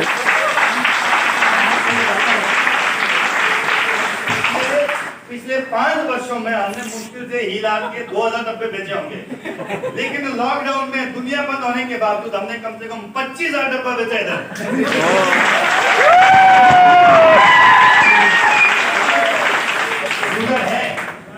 उधर है लेकिन हीला चाहिए तो शीला चाहिए। ये नहीं कि हीला है इसमें चाहिए, उसके अंदर आरपी मिलता है। क्या मिलता है? चलो किसी भी बहाने से सही, हेल्थ ली तो सही, आरपी के चक्कर में लियो। तो जो तीसरा पॉइंट है, चुनाव करें। चुनाव करने का मजा अब आपको आएगा। जब आपने यूज किया तो आपका कॉन्फिडेंस बढ़ा। आपने लोगों को बताया, उन्होंने आपको अच्छे फीडबैक दिए। तो अब लोग कह रहे हैं यार मुझे बताओ, मुझे भी बिजनेस करना कैसे होता है। 2 तरह के लोग आपको मिलेंगे। एक होगा कस्टमर, जो आपका यूजर बनेगा। वो बोलेगा भाई देखो तुम हमारे घर के आदमी हो, बुआ के बेटे हो, तुम्हारी कदर करता हूँ। 2000 का नहीं 20,000 का सामान रखो, ले लूंगा, काम मेरे से नहीं होगा। ऐसे मिलते हैं डायलॉग सुनने को। Yes sir. लोग कहते हैं ना नहीं काम नहीं करूंगा, आप 5,000 का नहीं 10,000 रख लूंगा मैं। ऐसे लोगों को प्रेशर मत करो। ये भी मौके का इंतजार करते हैं, माहौल देखता है आदमी। आपने कभी देखा जब शादी में हम लोग जाते हैं ना, तो जिसके घर की शादी होती है, जिसके घर में शादी हो रही होती है, तो ज्यादातर नाचने वाले लोग उसके रिश्तेदार होते हैं। उसकी बुआ का बेटा, मामा का बेटा, मासी का बेटा, वो नाच रहे होते हैं। तो जो गेस्ट होते हैं वो नाचते नहीं जाते, वो माहौल का इंतजार कर रहे होते हैं। माहौल बन रहा होता है पीछे कप में डाल के पिछली गली में जाके। जैसे जैसे माहौल बनता है फिर थिरकते स्टेज तक आते हैं। और फिर ऐसा होता है कि जब गेस्ट पूरा माहौल में होता है ना, फिर घर वाले बाहर होते हैं, बाहर वाले स्टेज पे होते हैं। फिर पता चलता है कि एक्चुअल में शादी अब शुरू हुई। तो लोगों को माहौल में लाना पड़ेगा, और माहौल में लाने के लिए उनको ये पॉइंट बहुत इंपॉर्टेंट है कि आप उनका सही चुनाव करें। जो आदमी बोलता है कि मैं खाली प्रोडक्ट खरीदूंगा, एक डायरी मेंटेन करें, उसमें लिखें मेरी ग्राहक सूची। ठीक है, आज से आपने वो लिस्ट बनाना शुरू की, मेरा पहला ग्राहक, मैं समझता हूँ जो एक सबसे बड़ा प्रॉब्लम है, आप लोग अपने 14 ट्रेनिंग्स करते हैं ना, 14 है कि 18 है जी? 21 हो गई। बेसिक कितनी है? 14 है? जितने भी है बेसिकली 10 है, और अनबेसिकली कितनी है? विदाउट बेसिक भी तो होंगी ना कुछ। सर्टिफिकेट 12। चलो संतोष जी ने बोल दिया, वही मानते, सबसे बुजुर्ग आदमी वही है इस टाइम पे। मतलब तजुर्बे के हिसाब से, उम्र के हिसाब से नहीं। एक बार 2 क्लैपिंग चाहूंगा संतोष जी का। तो संतोष जी के हिसाब से कुल 12 ट्रेनिंग होती है, और उस 12 ट्रेनिंग का जब मुझे पता चला, मुझे बहुत दुख हुआ ये जानकर कि इन 12 ट्रेनिंग में एक ट्रेनिंग का होना बेहद जरूरी था जो उसमें नहीं था। और वो ट्रेनिंग वो थी जो लोगों को रोज काम पे लेके जाती। आप आते हैं, आपको बताया जाता है कि गेस्ट को इन्वाइट कैसे करना है, हैंडल कैसे करना है, मोटिवेशन कैसे लेना है, संस्कार कैसे देने हैं, एकता कैसे रखनी है, वगैरह वगैरह जो भी है। ये कभी नहीं बताया गया कि बेटा ये बता के रोज 20,000 का सेल कैसे आएगा, ये बताएगा? हम बैच का इंतजार करते हैं, अगले महीने में कितने लोग आएंगे। हम इंतजार क्यों कर रहे हैं? हम आज के आज बरेली में रह के बिजनेस को कैसे बिल्ड करें, ये समझना ज्यादा जरूरी है। आपके पास जितना ट्रेनिंग है वो बेहद है, लेकिन उसमें एक अगर और चीज जुड़ जाए कि आप लोग रोज सुबह जाएंगे, आपको दिन में 3 से 4 घंटे का टाइम मिलेगा, मार्केट में जाओ, नए लोगों से मिलो इधर इसी शहर में, और उन लोगों से मिलके रोज के रोज 5 से 10,000 का बिजनेस बिल्ड करने का फंडामेंटल लेके आओ कि रोज लोग भी बढ़े, रोज बिजनेस भी बढ़े। यही तो हुआ ना। तो रोज बिजनेस का मतलब होता है, उसको कहता है रिटेल की क्लास। मैंने एक रिक्वेस्ट किया था आप लोगों से कि आप अपने पूरे बेसिक के अंदर एक ट्रेनिंग और जुड़ी कि रिटेलिंग करना क्यों महत्वपूर्ण है। आगे हम बात करेंगे रिटेल कैसे किया जाएगा। तो चुनाव जब आप करेंगे, चुनाव करने से पहले एक पहला पॉइंट आता है भविष्यवाणी करना। जब हमें कोई प्लान बताता है, आप किसी को प्लान बताते हैं, तो हम उस आदमी की शक्ल सूरत देख के डिसाइड कर लेते हैं इस आदमी से नहीं होगा। और जो बहुत बड़ी दूर की फेंकता है, 5,000 लोग इकट्ठे हो जाएंगे, जहाज आ जाएगा, वो तूफान आ जाएगा, 10 लोग इकट्ठा हो जाएगा, आदमी कहता है ये आदमी 2 करोड़ का बिजनेस करेगा। तो उल्टा होता है, वो जो हवा फूंक रहा होता है उसका गुब्बारा फट जाता है, और जो कुछ नहीं बोलता उसका गुब्बारा बहुत बड़ा हो जाता है। क्यों? क्योंकि वो कर्म करता है, वादे नहीं करता। वादा करने से नेटवर्किंग में कामयाबी नहीं। आप कुछ बड़ी बड़ी बातें कर दो, कुछ नहीं होने वाला। एक बार समझिए, आप जिस व्यक्ति को बता रहे हैं आपको वो बेवकूफ लगता है, वो भी यही कर रहा है, उसने बहुत सुना है, उसको बहुत आते हैं सुनाई बजाने वाले लोग, लेकिन बारात किसी की नहीं निकलती। बारात उसकी निकलती है जिसके माँ बाप तरीके से आते हैं, तरीके से रिश्ता करते हैं। और तरीका ये है कि कर्म करो, वादा मत करो। वादा करने वाला काम मत करो, काम पे लगना शुरू कर दो। तो जब आप भविष्यवाणी की बात करते हैं, किसी भी व्यक्ति के बारे में ऐसी धारणा ना रखें कि ये कर पाएगा या ना कर पाएगा। ये समझे कि ये व्यक्ति बिल्कुल फ्रेशर है, और मुझे एक बात की जिम्मेवारी लेनी पड़ेगी कि मैं इस आदमी को ट्रेन करूंगा, और इस बेकार से आदमी को मैं हीरो बना के छोड़ूंगा, या जो पहले से हीरो है वो सुपर हीरो बन जाएगा। तो आपको इस बात की रिस्पॉन्सिबिलिटी ये लेनी पड़ेगी कि आपको सिखाने के लिए तैयार होना पड़ेगा, आपको डे टू डे वर्किंग के लिए तैयार होना पड़ेगा। आप ये भविष्यवाणी मत करें सर आपका वो टीम दिया था उधर बिजनेस नहीं बढ़ा। मैं आपको पूछता हूँ, आपने कितने दिन वर्किंग की वहां जाके? आप फील्ड में गए, आपने 1-to-1 प्लान दिया, आप नए लोगों से मिले, आपने जब बेसिक काम करने बंद कर दिया, आप बिजनेस एक्सपेक्टेशन करके दे सकते हैं? हर आदमी को लीडर चाहिए। यहाँ बैठा हर आदमी सोचता है हे भगवान आज नेटवर्क पे मिला दे। मिला किसी को? कभी नहीं मिलने वाला। आपको लोग मिलेंगे, लोगों को तराशना पड़ेगा। जब आप लोगों को तराशेंगे ना, तब उसकी वैल्यू बनेगी, तब वो हीरा बनेगा, तब जाके लोग उसको समझेंगे। तराशने का मतलब आपको टाइम लगाना पड़ेगा, व्यक्ति का सही आकलन करें, कस्टमर को कस्टमर की कैटेगरी में रखें, जो आदमी बिजनेस करना चाहता है उसको बिजनेस कैटेगरी में डालें। नेक्स्ट पॉइंट है, उससे पहले ग्राहक स्ट्राइकर की श्रेणी देना बेहद जरूरी है। ये देखिए कि वो व्यक्ति बिजनेस करने में इंटरेस्टेड है या कस्टमर बनने इंटरेस्टेड है। कोई व्यक्ति कहता सर बिजनेस तो नहीं करूंगा, कस्टमर बन जाऊंगा। बिल्कुल सर, कोई दिक्कत नहीं है, आप बताइए क्या लेंगे आप? डायरी पे नोट करो कस्टमर का नाम, मान लीजिए उसका नाम राम है। राम को मैंने आज 2 प्रोडक्ट दिए, मोरिंगोलार दे दिया, तुलसी दे दिया।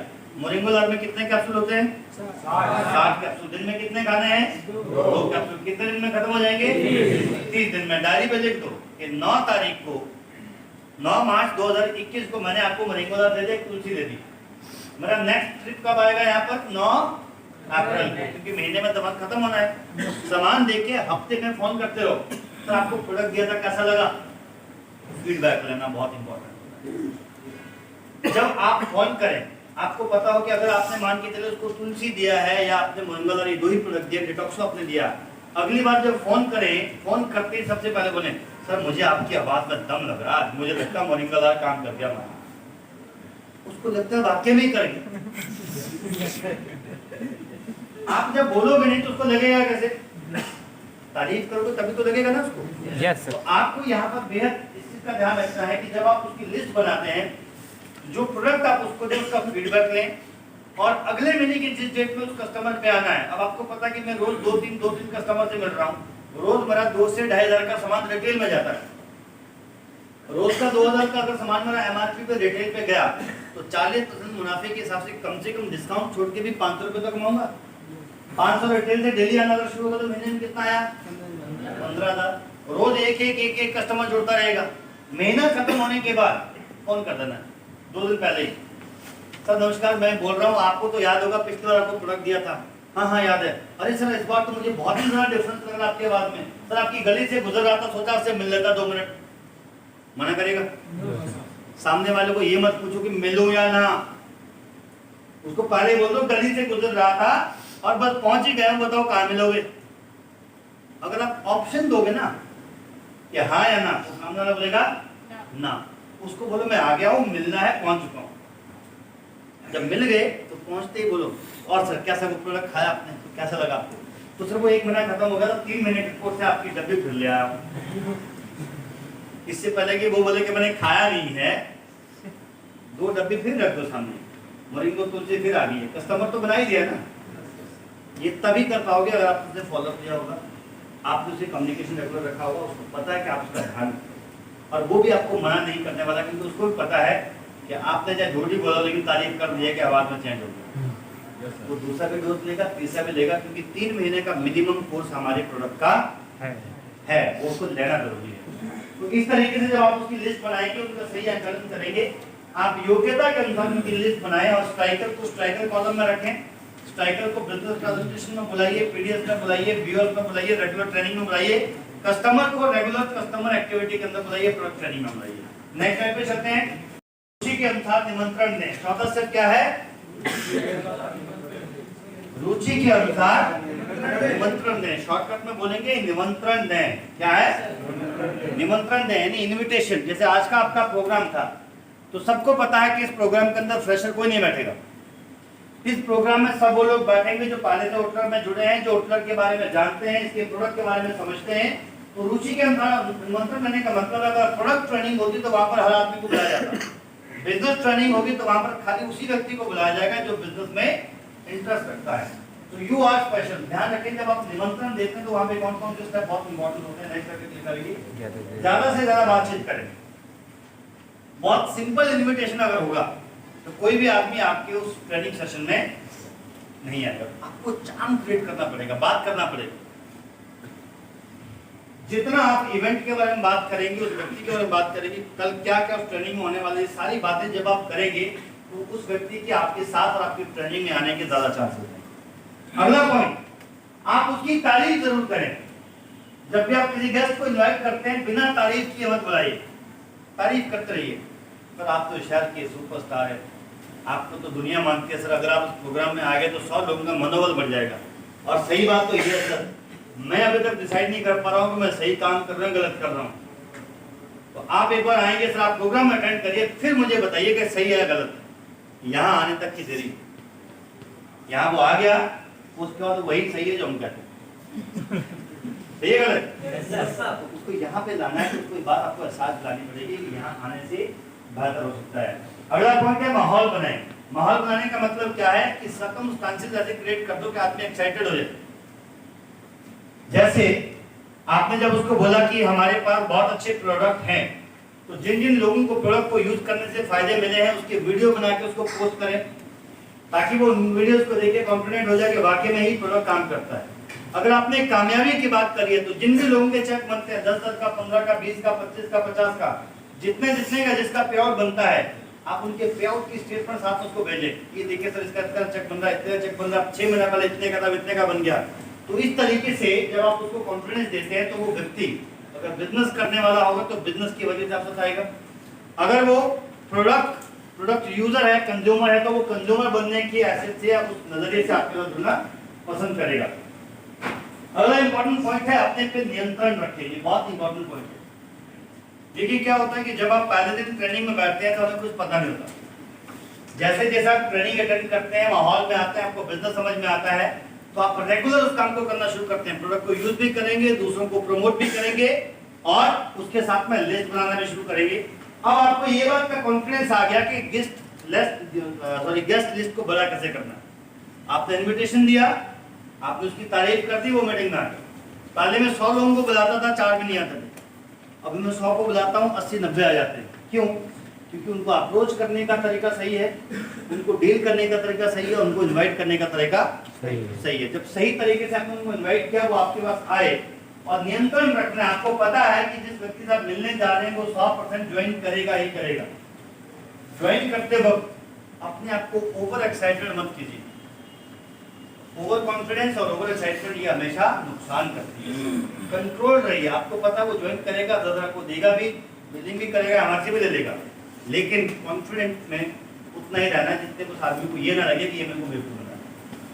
तो अंडर कंट्रोल आपको चीजों को रखते हुए लास्ट में उनसे एक कमिटमेंट लेना है, धन्यवाद करते हुए कि thank you so much sir, आपने मेरे पे विश्वास किया और मैं आपको ये बात की कमिटमेंट कर सकता हूँ कि आप जिस बिजनेस में जाने जा रहे हैं, इस बिजनेस में इन होने के बाद आप यकीन मानिए कि सिस्टम की पूरी जानकारी लेके इसको फॉलो करके आप खुद और अपने साथ बहुत सारे लोगों को वैसे ही कामयाब कर सकते हैं जैसे इस सिस्टम में अभी बहुत सारे लोग कामयाब हो रहे हैं। तो ऐसे आप कमिटमेंट लेके यहाँ पे इन्विटेशन को खत्म करेंगे।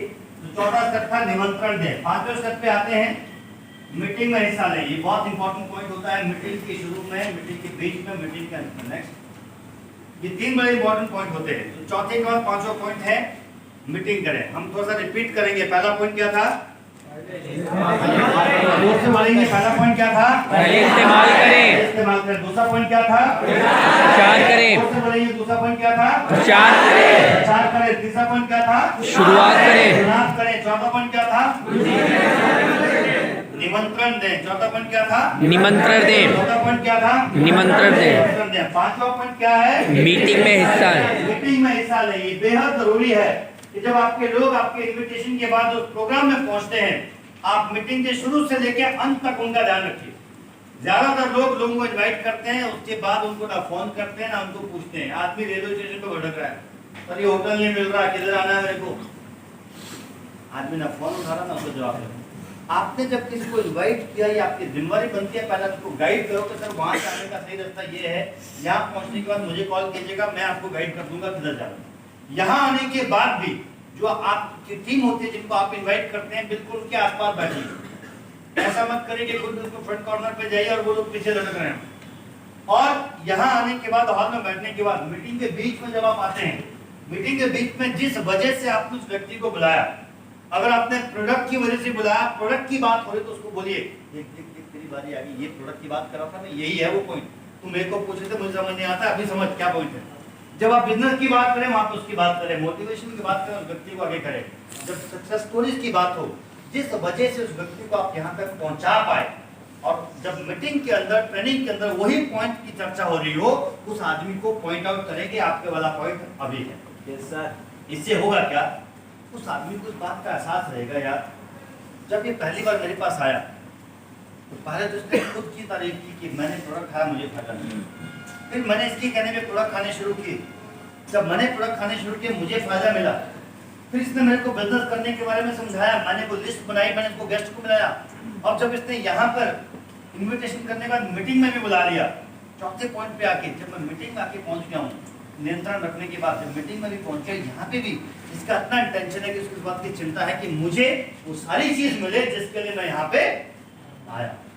तो जब आप मीटिंग में सारे पॉइंट रखेंगे तो लोग आपके साथ हमेशा कनेक्टेड। यहाँ पर उल्टा होता है कुछ केसेस में, जब तक यहाँ तक शुरू होता है मतलब आदमी इस्तेमाल कर लेगा कोई दिक्कत नहीं है, प्रमोट कर लेगा कोई दिक्कत नहीं है, चुनाव कर लेगा कोई दिक्कत नहीं है, चुनाव करने के बाद नियंत्रण रखेगा उसमें दिक्कत नहीं है। 5वां पर जब आता है मीटिंग करने वाला, तो मीटिंग में जब वो आते हैं तो लोग क्या करते हैं, फोन कर देते हैं, उसके बाद लोग होटल पहुंच जाना अपने आप।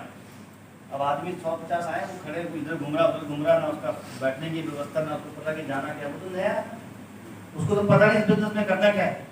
अब आने के बाद जैसे जैसे हॉल में पहुंचा, देखो हॉल खचाखच भरा, उधर स्टेज चल रही है, 8 बार लड़ रहे लोग, तालियां मार रहे हैं, और जो उनका इन्विटेशन करने वाला आदमी था वो आगे लाल टाई में, लाल सूट में दमादम एकदम ताली बजा रहा है।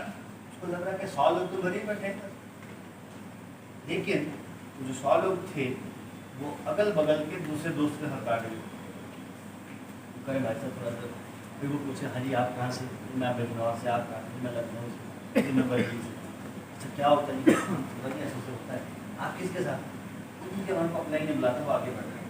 अब वो पकड़ लेता है भाई इसका जो पेरेंट है ना, जो इसका मतलब टेक केयर करने वाला आदमी है, उसको चिंता ही नहीं, तो उनके नंबर एक्सचेंज हो जाते हैं, है ना, और नंबर जब एक्सचेंज हो जाते हैं उनकी दोस्ती गहरी दोस्ती, क्योंकि मीटिंग खत्म हो गई, सब चला गया, गेस्ट भी अपने घर, लाल सूट वाला करा, सर आज का ट्रेनिंग 200 लोगों का, 120 लोग मेरे थे, वेरी गुड, उसका अगला ट्रेनिंग करो 400 लोगों का, ठीक है सर 400 हो जाएंगे। अभी क्या हुआ, अगला ट्रेनिंग हो गया, 400 लोग भी आ गए, पिछले वाले 120 भी आए, लेकिन इस बार 120 का साथी और था, जो पिछले वाले 120 थे वो किसी दूसरे आदमी के साथ आए। क्यों? जो लाल सूट वाले आदमी थे वो अपनी ही इसमें मगन थे। अब जब वो मीटिंग में देखो, कहता ये आदमी तो मेरा था, ये इसके साथ क्या कर रहा है, तो कहता एक बार बताओ सर, ये तो मेरा गेस्ट था, उस साथ क्या कर रहा है। एक बार बताइए, जब अपने गेस्ट को बुलाया, आप जब अपनी मस्ती में बैठे थे, उसको थोड़ी ना सपना आया था कि अपलाइन क्या होता है, डाउनलाइन क्या होता है।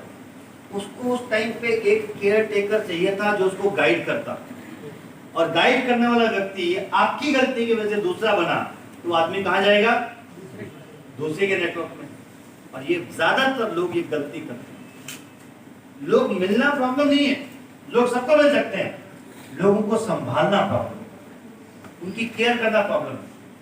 आपको कोई भी व्यक्ति मिले, चाहे उसको तजुर्बा हो या ना हो, अगर आप में टैलेंट होगा और आप उसकी केयर करोगे, तो वो फ्रेशर आदमी भी 3 महीने के अंदर आपसे ज्यादा बेहतर परफॉर्मेंस दे सकता है, क्योंकि आप उसको सही गाइडेंस से वो सब बता सकते हैं जिससे वो अपने सामर्थ्य को, अपने पोटेंशियल को आपके लिए यूटिलाइज करने के लिए रेडी हो सकता है। तो आप मीटिंग के शुरू में और मीटिंग के बीच में, शुरुआत में ध्यान रखना है, बीच में ध्यान रखना है, लोग दूसरे नेटवर्क में ना जाए, तो अंत में जाके जब मीटिंग खत्म हो जाए, मीटिंग खत्म होने के बाद अपने कोर ग्रुप को अलग से बुलाओ और वहां सबसे कमिटमेंट लो, पहले तो उनसे फीडबैक लो, आज का प्रोग्राम कैसा लगा।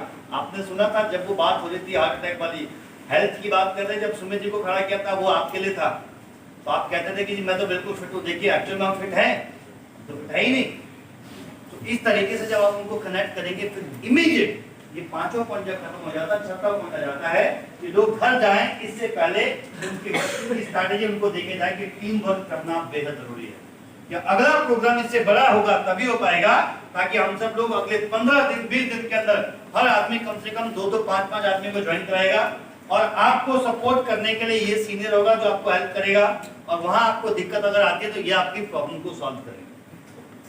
तो आप इस तरीके से टीम वर्क कीजिए, टीम को डिवाइड कीजिए, एरिया वाइज, लीडरशिप वाइज, जो भी पर्टिकुलर प्रोग्राम है, अगर 1-to-1 करना है तो उसके दूसरा व्यक्ति, सेमिनार करना उसके दूसरा व्यक्ति, ट्रेनिंग करनी उसके अलग व्यक्ति। तो आप जब काम को डिवाइड करेंगे तो काम डिवाइड होने का मतलब है आपके ऊपर प्रेशर कम पड़ेगा। इस बार एक आदमी ने 120 लोग इकट्ठे कर दिए, अगर 120 लोगों को सही डायरेक्शन मिला, और आप सभी आज बैठे हैं, हम इस प्रोग्राम को कर रहे हैं, पीडीएस में लगभग 120 लोग हैं, अगर आज हम चाहे आज अनाउंस कर दें कि अगला पीडीएस अगले महीने की 15 अप्रैल को आना है, लेकिन उस प्रोग्राम के अंदर आप में से हर व्यक्ति को कम से कम 2 गेस्ट को लेके आना पड़ेगा, लेके आएंगे नहीं? ऑटोमेटिकली जो 120 का स्ट्रेंथ है वो 1 महीने के अंदर 350 का स्ट्रेंथ होगा। वो तब हुआ जब हमने मीटिंग के शुरू में, मीटिंग के बीच में, मीटिंग के अंत में होने के बाद एक टीम वर्क की स्ट्रेटेजी बनाई, हर व्यक्ति को वो काम दिया जो अगले 30 दिन उसको करके वापस उस हॉल में बैठना होगा। तो टीम वर्क बहुत महत्वपूर्ण है जो आपको आगे बढ़ाता है। टीम वर्क करने के बाद अगला पॉइंट आता है अनुसरण करना। अनुसरण कीजिए किस चीज को, अपने टीम के अपलाइन। ये थोड़ा सा ध्यान से आप देखेंगे, जब देख रहे हैं ये बतख का ग्रुप है, सबसे आगे कितने बतख हैं?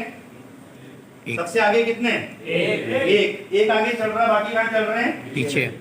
चींटियों का झुंड देखा? चींटियां चलती देखी आपने? Yes sir. देखा चींटी ओवरटेक करती किसी को, एक चलती है बाकी पीछे चलते हैं।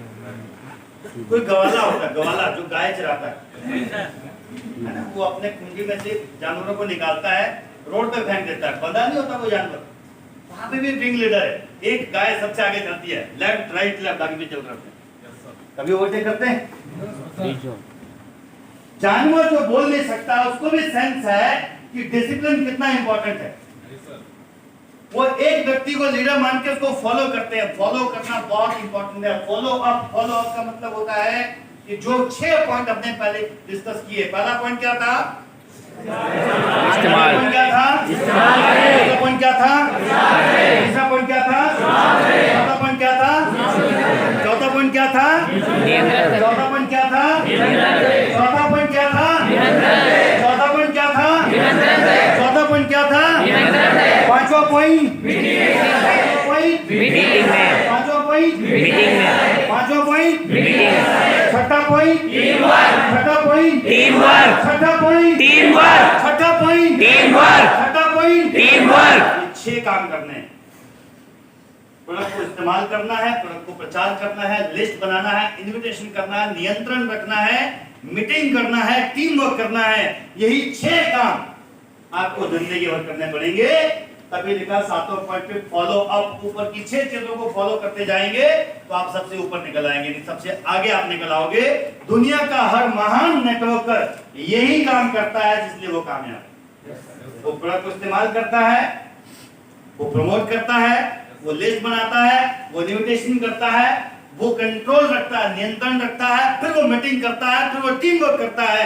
यही काम वो फॉलो करता रहता है बार बार बार बार बार बार। इसी काम को करने के बाद टीम बड़ी होती है, इसी काम को करने के बाद लीडर्स आते हैं, इसी काम को करने के बाद प्रोडक्ट टेस्टिमोनियल्स आते हैं, इसी काम को करने के बाद लोग लीडरशिप में कन्वर्ट होते हैं, और इसी काम को करने के बाद हर व्यक्ति जो इस काम को करता है वो कामयाब बनता है। तो ये 7 पॉइंट बेहद जरूरी है।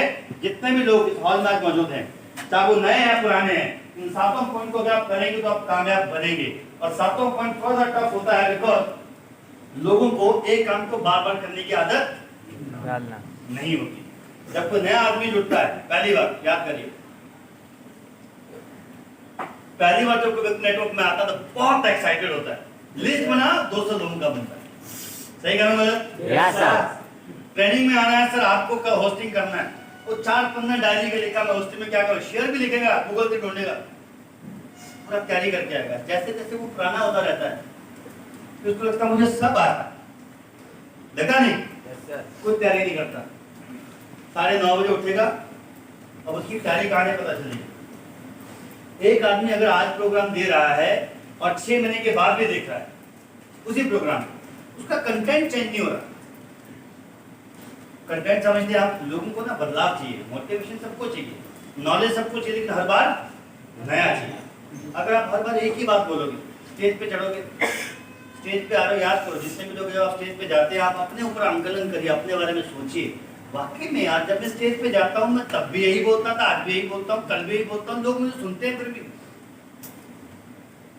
दिक्कत है ना, लोग आपको मजबूरी में सुन रहे हैं, मोटिवेशन में नहीं सुन रहे। लेकिन अगर आपका कंटेंट हर बार अगर चेंज होगा, हर बार आप बोल शब्द वही रहे लेकिन आपके उदाहरण बदल रहे हैं, आपकी लैंग्वेज चेंज हो रही है, तो लोगों को एक पता रहती है बात क्या, अगर मैं इस ट्रेनिंग में भी बैठा ना, इस बार कुछ नया सीखना। लोग जब नया सीखने की सोच से आपकी ट्रेनिंग में आना शुरू कर देंगे तो एक बात समझ लीजिए कि लोग हमेशा सीखने के भाव से होता है। और जो 7वां स्टेप है, फॉलो अप करने वाला, अनुसरण करने वाला, सबसे टफ स्टेप होता है। क्यों? क्योंकि आदमी में पेशेंस नहीं होता। शुरू में हम 10 प्लान देते हैं, फिर हम 8 प्लान देते हैं, फिर हम 5 प्लान देते हैं, फिर हम 3 प्लान देते हैं, फिर हम किंग बन जाते हैं, फिर हम एक भी प्लान नहीं देते। क्या करते हैं?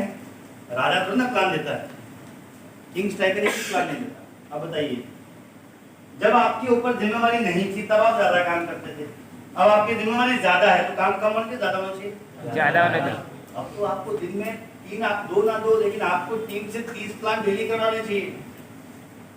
मैं तो खुद ही नहीं जरूर देखता, तो मुझे पता ही नहीं है। ये क्यों होता है? क्योंकि आदमी को लगता है बहुत बोरिंग काम। कई लोग तो अपलाइन को पूछते हैं, एक बार बताओ सर, जिंदगी भर यही करूंगा क्या? अपलाइन फोन कर रहा है, हाँ जी सर मीटिंग में आओ, हाँ जी सर तालियां बजाओ, हाँ जी सर हाथ पहनाओ, यही चलेगा जिंदगी भर, यही तो चलना है, यही चलना है, और कुछ नहीं होना इधर। आप ये सोच के बैठेंगे कितने बदल जाएगा, कुछ नहीं बदलेगा। पीडीएस ऐसा ही चलेगा, इसमें कोई ढोल धमाका नहीं होता, मायूस तरह लटके हुए लगता बेहोश हो गया आदमी। सीखना सबसे मुश्किल काम है ना, लेकिन इस सीखने के अंदर अगर आपको इंटरेस्ट आ गया, लेकिन यही होगा जब आप बड़े शौक से सीखने आओ। राइट, यहाँ कुछ बदलने वाला है नहीं, आपको ये बात की आदत डालनी पड़ेगी कि हमें पेशेंस रखना पड़ेगा, धैर्य चाहिए। कामयाब वही व्यक्ति हुआ जिसने धैर्य रखा। और आप सोचेंगे कि रातों रात होगा, रातों रात पॉसिबल नहीं, टाइम तो लगेगा, 3 महीना लग सकता है, 6 महीना लग सकता है, लेकिन अगर आप तरीके से करेंगे, एक बार सिस्टम बिल्ड हो गया, एक दिन ऐसा भी आएगा कि जैसे हम आज पहला पीडीएस आपकी टीम के अंदर कर रहे हैं, अगर हमने इसको फॉलो कर दिया, अगले 3 महीने के अंदर ऐसा टाइम आएगा कि एक दिन में 10-10 पीडीएस हो रहे होंगे और हर जगह पे 200-300 लोगों का स्ट्रेंथ होगा। अब जो चेक के साइज आपको दिखेंगे तब आपको समझ में आएगा एजुकेशन का महत्व कितना बड़ा होगा। हमें उस लेवल तक इसको डुप्लीकेट करने के लिए करना क्या पड़ेगा, जैसे आज इस प्रोग्राम में आप सभी लोग आए हैं, आप सब अपने अपने एरिया में ये डिसाइड कर लो कि आने वाले 3 महीने के अंदर यही प्रोग्राम हमें डुप्लीकेट करना शुरू करना है। हम मुरादाबाद भी करेंगे, हम बिजनौर भी करेंगे, हम फरुखाबाद भी करेंगे, हम लखनऊ भी करेंगे, हम शाहजहांपुर भी करेंगे, जितनी भी हमारी टेरिटरी है, आप सब जगह के लिए डेट मार्क करो, बैक टू बैक 100 लोगों का सेशन वहां पे होना चाहिए। एक महीने में 4 सेशन ऐसे जब रिपीट होना शुरू होंगे, तब जाके लोग आगे के तैयार होंगे और वो बता पाएंगे कि बिजनेस को सही करने का फंडामेंटल क्या है। राइट, तो फॉलोअप आपको करना पड़ेगा। फॉलोअप करना बहुत ही महत्वपूर्ण होता है। जैसे कबीरदास जी कहते हैं, करेंगे कि टाइम लगेगा, जल्दबाजी में नहीं होगा। जैसे कबीरदास के दोस्त सुने आपने, कबीरदास के बारे में सुना है? Yes sir. क्या करते थे वो, क्या करते थे, तो याद है आपको कबीरदास का दोस्त? ना दो, याद ही नहीं है किसी को? याद है कबीरदास का दोस्त? सर आपको याद है? नहीं,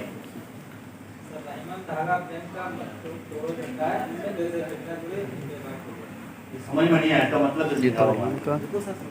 आपको मतलब समझना है ना इनसे? यस क्या नाम आपका? रहीमन रहीम का है तो रमन गांधी ने जोड़ा काफी होनी चाहिए। कबीर का सुना।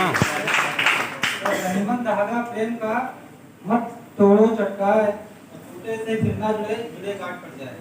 मतलब इसका मतलब ये है कि अगर किसी के साथ हमारा संबंध है, उसको किसी तरीके से तोड़ना नहीं चाहिए, क्योंकि अगर एक बार अगर संबंध टूट गया, दोबारा जुड़ेगा तो, लेकिन उसमें गांठ जरूर पड़ जाएगी। समझ के बात आप, ये भी बड़ी काम की बात बोली उन्होंने, बहुत जबरदस्त। ऑफलाइन और डाउनलाइन के लिए है ये, दूसरा का भी इंग्लिश का।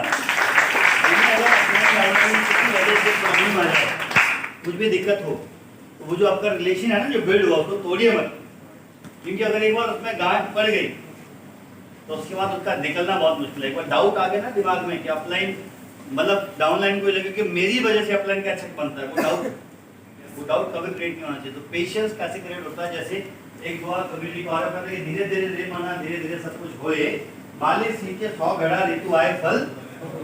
तो आपको ऋतु आने का इंतजार करना है। ऋतु कौन सी है? हाँ, पतझड़ ऋतु। वो बीवी या गर्लफ्रेंड नहीं है आपके, है ऋतु पतझड़ की है। तो आप धीरे धीरे करके नेटवर्क को बनाते जाइए, ट्रेनिंग करते जाइए, मीटिंग करते जाइए, लोगों को जोड़ते जाइए, नेटवर्क बड़ा होता जाएगा। एक दिन माहौल भी बनेगा, ऋतु भी आएगी, और उस दिन जिस तरह की कामयाबी उसके लिए आपको वक्त का इंतजार करना पड़ेगा। वक्त अपने आप निकलता जाएगा जैसे जैसे आप मेहनत करोगे। नेक्स्ट स्लाइड पे चलेंगे। तो 7 स्लाइड हमने देखी, तो 7 पॉइंट याद हो गए सबको, क्या क्या करना है? सर कितने लोगों को याद हुए? कौन सा व्यक्ति स्टेज पे आके अपना बोल सकता है? कोई एक आप में से जिसको पूरा याद हो गया, कौन बोल सकता है? आप बोल सकते हैं? आइए, क्या नाम आपका? आमिर जी के लिए क्लबिंग होनी चाहिए। एक बार आमिर जी को याद हो गया। देखिए यहाँ पे टाइम वेस्ट करने वाला था, जिसको याद नहीं होगा उनका बनेगा वहाँ पे। बताइए 7 स्टेप कौन कौन से हैं? पहले प्रोडक्ट का इस्तेमाल करना है जी, पहले हमें प्रोडक्ट का इस्तेमाल करना है, उसके बाद प्रोडक्ट का प्रचार करना है, उसके बाद हमें प्रोडक्ट का चुनाव करना है, उसको चुनाव करने के बाद हमें निमंत्रण देना है, उसके बाद हमें मीटिंग का हिस्सा लेना है, उसके बाद हमें टीम वर्क करना है, उसके बाद हमें अनुसरण करना है। वेरी गुड, जबरदस्त।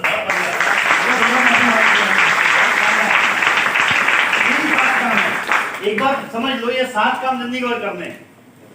जिस आदमी को 7 काम की आदत पड़ेगी, सुबह उठ गया, प्रोडक्ट इस्तेमाल करना है, फोन आया प्रमोट करना है, आदमी कहा हाँ जी कैसे हो, हाँ जी मैंने तुलसी खाया, मैं फिट हूँ, हाँ बताओ आप कैसे हो, इसको क्या होगा?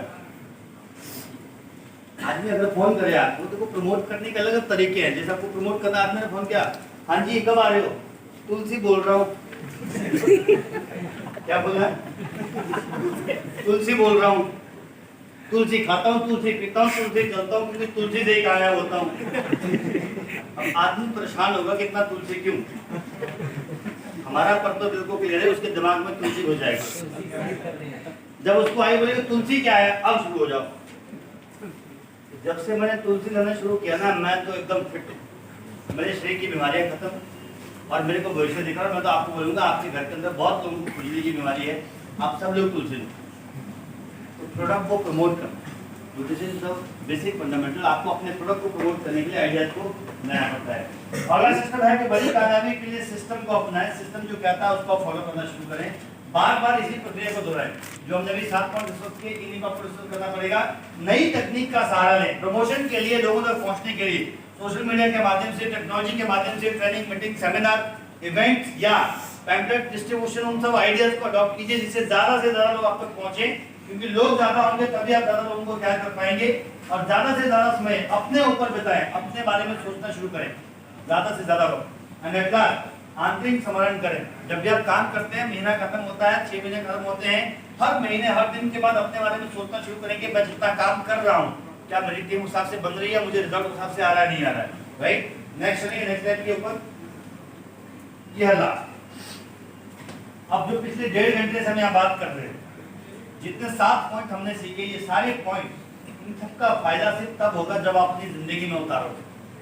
मेरे चिल्लाने से, आपके याद करने से कोई फायदा नहीं होने वाला। Yes sir. आज के बाद जाते ही पूरा लिस्ट तैयार करिए, प्रोडक्ट सेट करिए। कल के बाद जब आप अपना पहला प्रोडक्ट यूज करें, अपने ग्रुप में पहले डाल दो कि मैंने आज का तुलसी पी लिया, मैंने प्रोलार खा लिया, मुझे कभी भी इंडाइजेशन नहीं होगा, क्या तुमने खाया? आप इस तरह से अपने अपने ग्रुप के अंदर इसको प्रमोट करना शुरू करिए, माहौल बनाइए ना यार। जैसे हम लोग एक इवेंट को प्रमोट करते हैं, प्रोडक्ट को कभी प्रमोट करते हैं? प्रोडक्ट को प्रमोट ही नहीं करते लोग, यूज क्यों करेंगे? आप प्रमोशन तो चालू करिए। आपका बिजनेस है प्रोडक्ट को प्रमोट करना। प्रोडक्ट लोगों तक पहुंचेगा तो लोग आप तक पहुंचेंगे, लोग आएंगे तो बिजनेस होगा। क्लियर? इस तरीके से आप नई टेक्नोलॉजी को यूज करें और अपने जीवन में कामयाबी को चुनें।